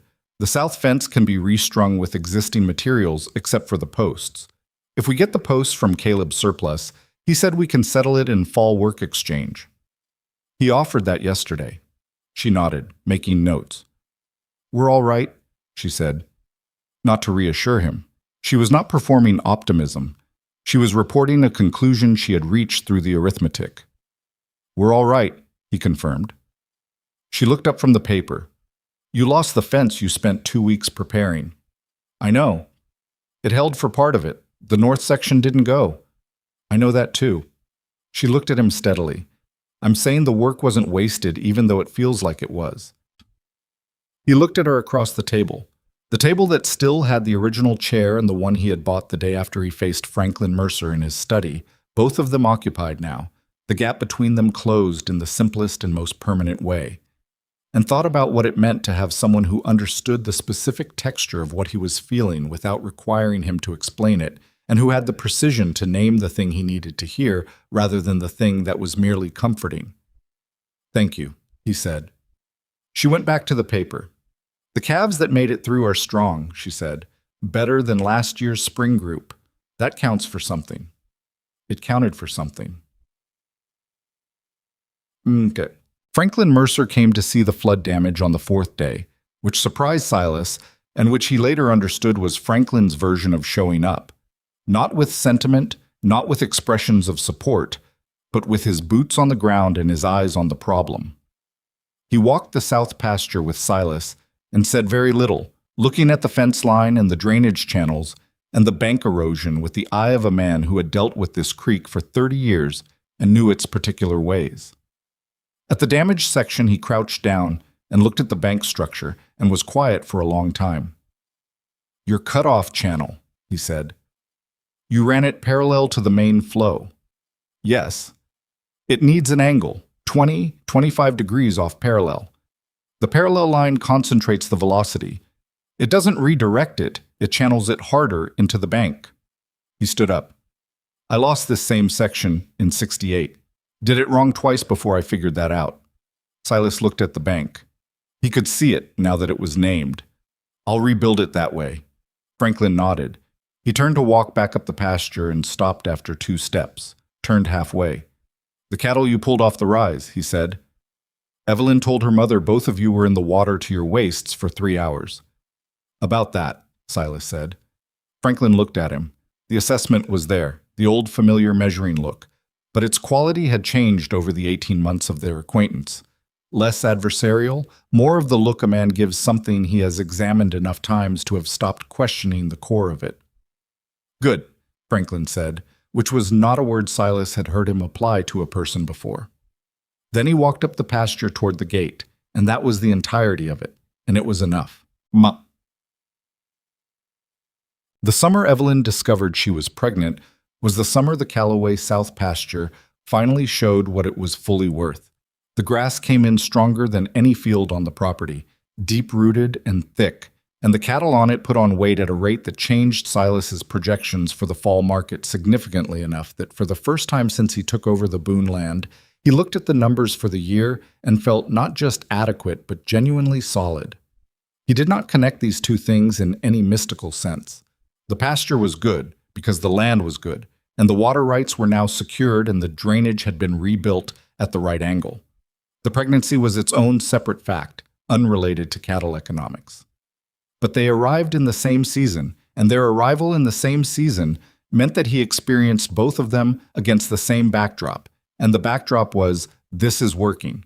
Not perfectly, not without cost or difficulty or things that needed continuous repair, but working in the substantive sense, building towards something that had not existed before, and that was now real enough to count on.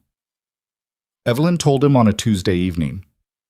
They were on the porch after supper, the July heat finally letting up enough to make being outside comfortable, and she told him with the same directness she brought to most information, plainly looking at him, giving him room to process it without performing the reaction she expected from him.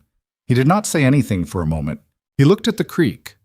The same creek, always the same creek, dark and quick in the evening light, and felt something in the architecture of his understanding of his own future shift again, the way it had shifted the first time standing with a fence post in his hands and hearing her say she had been hoping it would be him.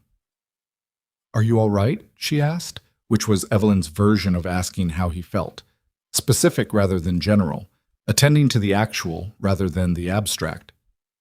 "Yes," he said. Yes." He paused. "I'm trying to understand what I feel." "Take your time," she said, and he could hear that she was giving him that genuinely, not as performance. What he felt, when he got to the center of it, was something he did not have a clean word for. Not just happiness, which seemed insufficient. Not just fear, which was there but was no longer the controlling thing it used to be.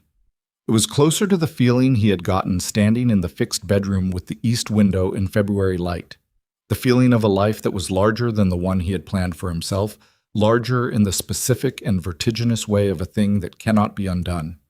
He reached across and took her hand, which was not a habit they had yet made fully automatic, which meant it was still a choice each time rather than reflex. And right now it was entirely a choice, and he made it without hesitation. "I'm going to need to build the barn expansion this fall," he said. "Before winter." She looked at him sideways. "We'll need the space," he said. "More production next spring, if the south pasture holds, and with a child, the layout of the work is going to change. I should do it now while I can plan for it rather than in a panic next April." She was quiet for a moment. Then, "That's the most romantic response to this news I have ever heard." "It's practical," he said. "It's you," she said. And the way she said it was not a criticism. He looked at her. She was looking at the creek with the expression she got when she was feeling something precisely and was finding the feeling worth sitting inside of rather than immediately processing. The ring caught the last of the light in the particular way it had when it was new to her hand, and that it still occasionally did when the angle was right. "I was afraid of this," he said. "A year ago, I would have been afraid of this." "I know," she said. "I'm not afraid of it now." "I know that too," she said, and she turned and looked at him with the full attention that still, even now, after everything, made him feel like the thing she was looking at was worth looking at. "That's the part I'm most glad about." Franklin Mercer cried at the news. Not in front of anyone. That was not a thing Franklin Mercer would do. But Margaret told Evelyn later that he had gone to his study after they left that Sunday dinner where the news was shared. And when she looked in 20 minutes later, he was sitting at his desk with his face in his hands and his shoulders doing the thing that shoulders do when a person is not going to admit they are crying but cannot fully stop. Margaret told this to Evelyn without editorializing, and Evelyn told Silas without editorializing, and Silas thought about it for a while, and then the next Sunday, he arrived at dinner earlier than usual and found Franklin in the barn doing the kind of unnecessary equipment maintenance that men do when they are waiting for something and do not know what to do with their hands. And he said nothing about the crying, nothing about Margaret, nothing that Franklin would have to respond to with his guard up. He said, "I'd like your opinion on the barn expansion design. I've got the framing planned, but I think there's a better way to run the roof line, and you'd know this terrain better than I would." Franklin put down what he was holding and said, "Show me what you've got." They spent 40 minutes in the barn looking at Silas's plans, and Franklin suggested 3 changes, 2 of which were clearly improvements, and 1 of which Silas disagreed with and said so. And Franklin argued his position, and Silas argued his, and they ended up at a compromise that was better than either original position, and by the end of it, they were talking the way people talk when they are genuinely engaged in a problem rather than managing a relationship.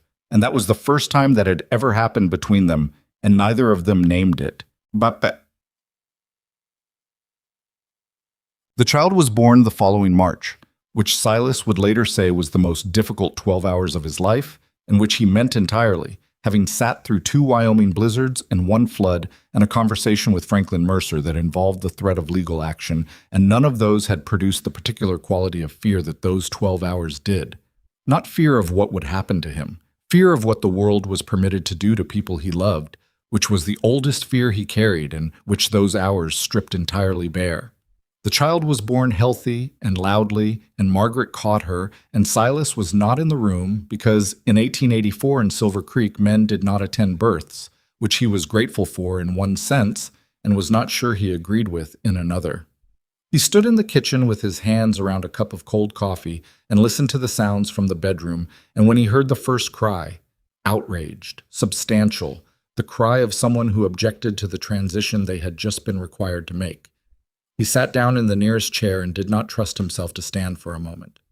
Caleb, who was in the kitchen with him for reasons that were never quite explained but that felt entirely appropriate, put a hand briefly on his shoulder and said nothing.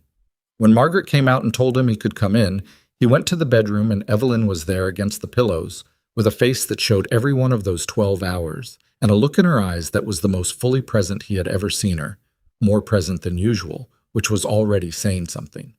And the baby was in her arms. She held the baby out and he took her clumsily with the specific panic of a man who has handled cattle and fence posts and not infants, and the baby looked up at him with the unfocused, ancient, slightly accusatory expression of all new humans, and Evelyn watched his face with an attention that he would only understand the full weight of later. "She has your jaw," Evelyn said. "She has your expression," he said, "like she's already decided I'm going to need a lot of work." Evelyn laughed, the real one, the short involuntary one, and then winced because laughing after 12 hours of that particular labor was not comfortable, and he looked up from the baby immediately and she waved him off. "I'm fine," she said. "Don't hover." "I'm not hovering." "You're hovering internally," she said. "I can tell." She was right. He was. They named the girl Ruth, which had been his mother's name, and Evelyn had suggested it before he thought to, which was one of the things he stored in the place where he kept the things about her that he did not have adequate language for. The years that followed were not a smooth progression. That is the thing that gets lost when stories are told about lives. The insistence on shape, on arc, on the sense that difficulty was building towards something and resolution arrived cleanly. It did not arrive cleanly in Silver Creek any more than it does anywhere else.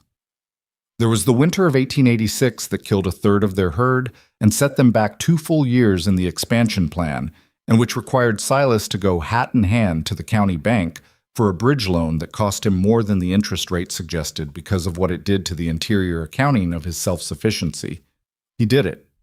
He sat across from the bank officer with his jaw set and his pride in his chest pocket where he had once carried Franklin Mercer's letter, and he signed what needed signing, and he walked out and went home and told Evelyn exactly what the terms were, and she sat with the numbers and said, "We can service this," and they did, and 3 years later the loan was retired and the herd was larger than it had been before the winter.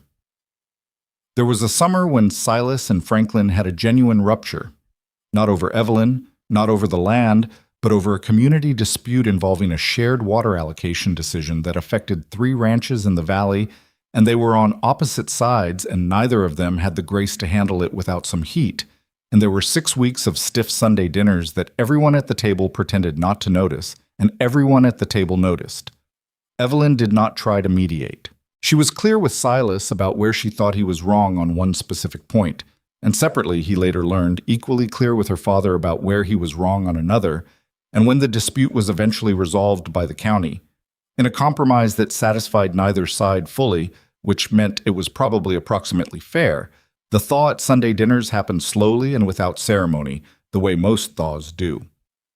Ruth turned 4 and developed a personality that was the specific combination of Silas's stubbornness and Evelyn's precision, which produced a child who was very clear about what she wanted, and very accurate about why what she wanted was correct, and who could be exhausting and was also unmistakably exactly herself, which both of her parents found they could not entirely object to.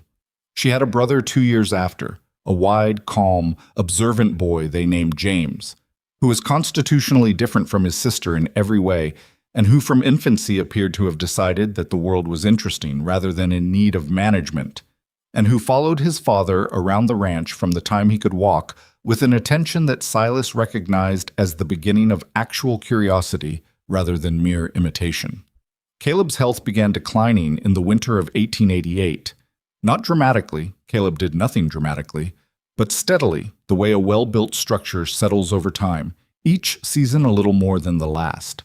Silas spent more time at his property that year, helping with the heavy work that Caleb could no longer do at pace, and Caleb received this help without comment beyond the occasional dry observation that Silas's fence post technique had improved since 1882, which it had, which was the closest Caleb came to saying what he actually meant.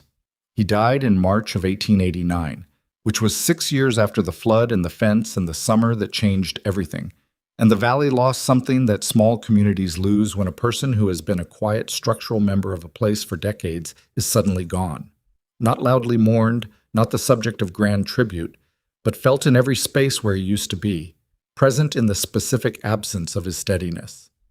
Silas stood at his grave on a cold March morning and thought about everything that man had told him in the particular language of someone who shows up with tools and does not say more than is necessary. He thought about work faster.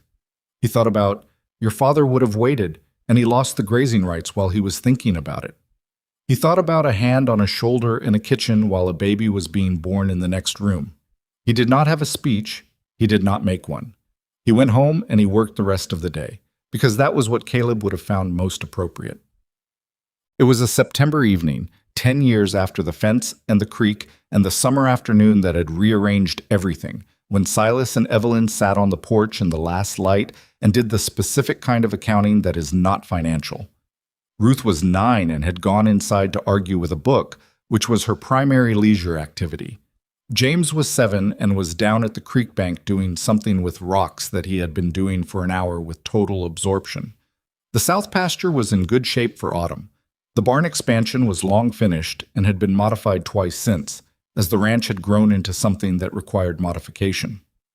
The east window in the bedroom had weathered 8 winters without a draft. Franklin Mercer had turned 70 that spring, and had, in the way of the very strong-willed, when they finally begin to slow, become, not soft, that was not a word that applied, but less armored. He had taken to teaching James things on Sunday afternoons, how to read land gradients, how to assess grass health, how to think about water before water becomes a problem. He did this with the same instrumental seriousness he brought to everything, but James sat beside him with his wide, calm attention and absorbed it. And Silas watched from a distance and thought about the thing Franklin had said in the kitchen in 1882. Everything I've built, I built for the people I love, and understood now that this was what that looked like from the outside, from the other side of time. A man passing on what he knew to someone who would carry it past the point where he could. Margaret was well and remained the unacknowledged engineer of the Sunday dinner atmosphere, and had relaxed into her role as grandmother with an ease that suggested she had been waiting for it most of her adult life. Evelyn had, over the 10 years of the ranch's growth, developed a reputation in Silver Creek that extended beyond the Boone property. People came to her for advice on drainage, on crop rotation, on the management of difficult livestock situations, and she gave the advice plainly and without performing expertise, and it was good advice, and people came back. She had started keeping written records of the ranch's methods in a ledger that Silas had begun to understand was something more than record-keeping. It was the beginning of a system that would outlast both of them, a document of what they had learned about this particular land over years of failure and adjustment, and occasional success. "James is going to fall in," Evelyn said, watching the creek. "He's been at the edge of that bank for an hour," Silas said. "He hasn't fallen in." "He's going to fall in," she said again, with the particular certainty of someone who has been watching the probability increase in real time. As though the creek had been listening, there was a sound from the bank below. Not a splash exactly, more of a sudden displacement of water, followed by a silence, followed by a sound that was James reassessing his situation from a wet position. Evelyn stood up. "I'll go," Silas said. "Sit down," she said. "I'll go. You went last time." She went down the porch steps toward the creek, calling James's name in the tone that meant, "I am not angry, but I had told you this would happen, and now here we are." He could hear James's response from the bank.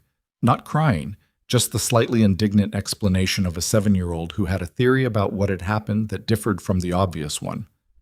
Silas sat on the porch alone for a moment in the September evening and looked at the creek and the pasture and the fence line that ran along the south edge of the property, rebuilt 3 times now, currently solid, due for inspection before the first freeze. He thought about a summer afternoon in 1882, a fence post in his hands, mud cold under his boots, watching a woman hang laundry on the opposite bank, and understanding in the space of about 10 seconds that he had been looking in every direction except the one that mattered. He thought about what it had cost to look. The fear, the letter on the porch step, the study, and the kitchen table and his mother's ring and a window cut on the wrong wall for 8 years. The flood and the hard winter and the bank loan and the 6 weeks of stiff Sunday dinners and the debt and the loss and the grinding, imperfect daily labor of building something real with another person who is also imperfect and also real. He thought about what it had given him in return, and the accounting was not complicated. It was simply larger than anything he could have planned for when he was a 21-year-old standing in frozen ground with his father's debts on the table, deciding, without knowing he was deciding, to want carefully in order to avoid wanting too much. Evelyn came back up from the creek with a wet 7-year-old under one arm and the expression she wore when she was controlling a laugh that James did not need to see her having. "He had a theory," she said. "I heard the theory," Silas said. "The theory was wrong." "Most theories about that bank are wrong," Silas said. "I had a few myself 10 years ago." She looked at him, and he looked at her, and James stood between them, dripping with the resigned expression of someone who knows the story of this moment is going to be told to him repeatedly over the coming years and has already begun calculating the cost. "Inside," Evelyn told him. "Change everything. Put the wet clothes on the porch hook." James went inside. The screen door closed behind him with the particular sound of a door in a house that has been lived in hard and repaired carefully and that announces, in every creak and close, the presence of the life inside it. Evelyn sat back down in her chair. The creek kept moving. The light was going out of the September sky over the ridge in the way that it did in this valley at this hour. Gradually, then all at once, the gold going to orange, going to the first pale dark. 10 years, she said. "Almost exactly," he said. She was quiet for a moment. "Do you remember what you said to me? At the fence?" "I remember. You said whoever married me would be the luckiest man in the valley." "I did." "Did you mean it?" she asked, and her voice carried the small particular amusement of someone asking a question they know the answer to. "I meant it," he said. "I just didn't understand yet that I was talking about myself." She looked at the creek.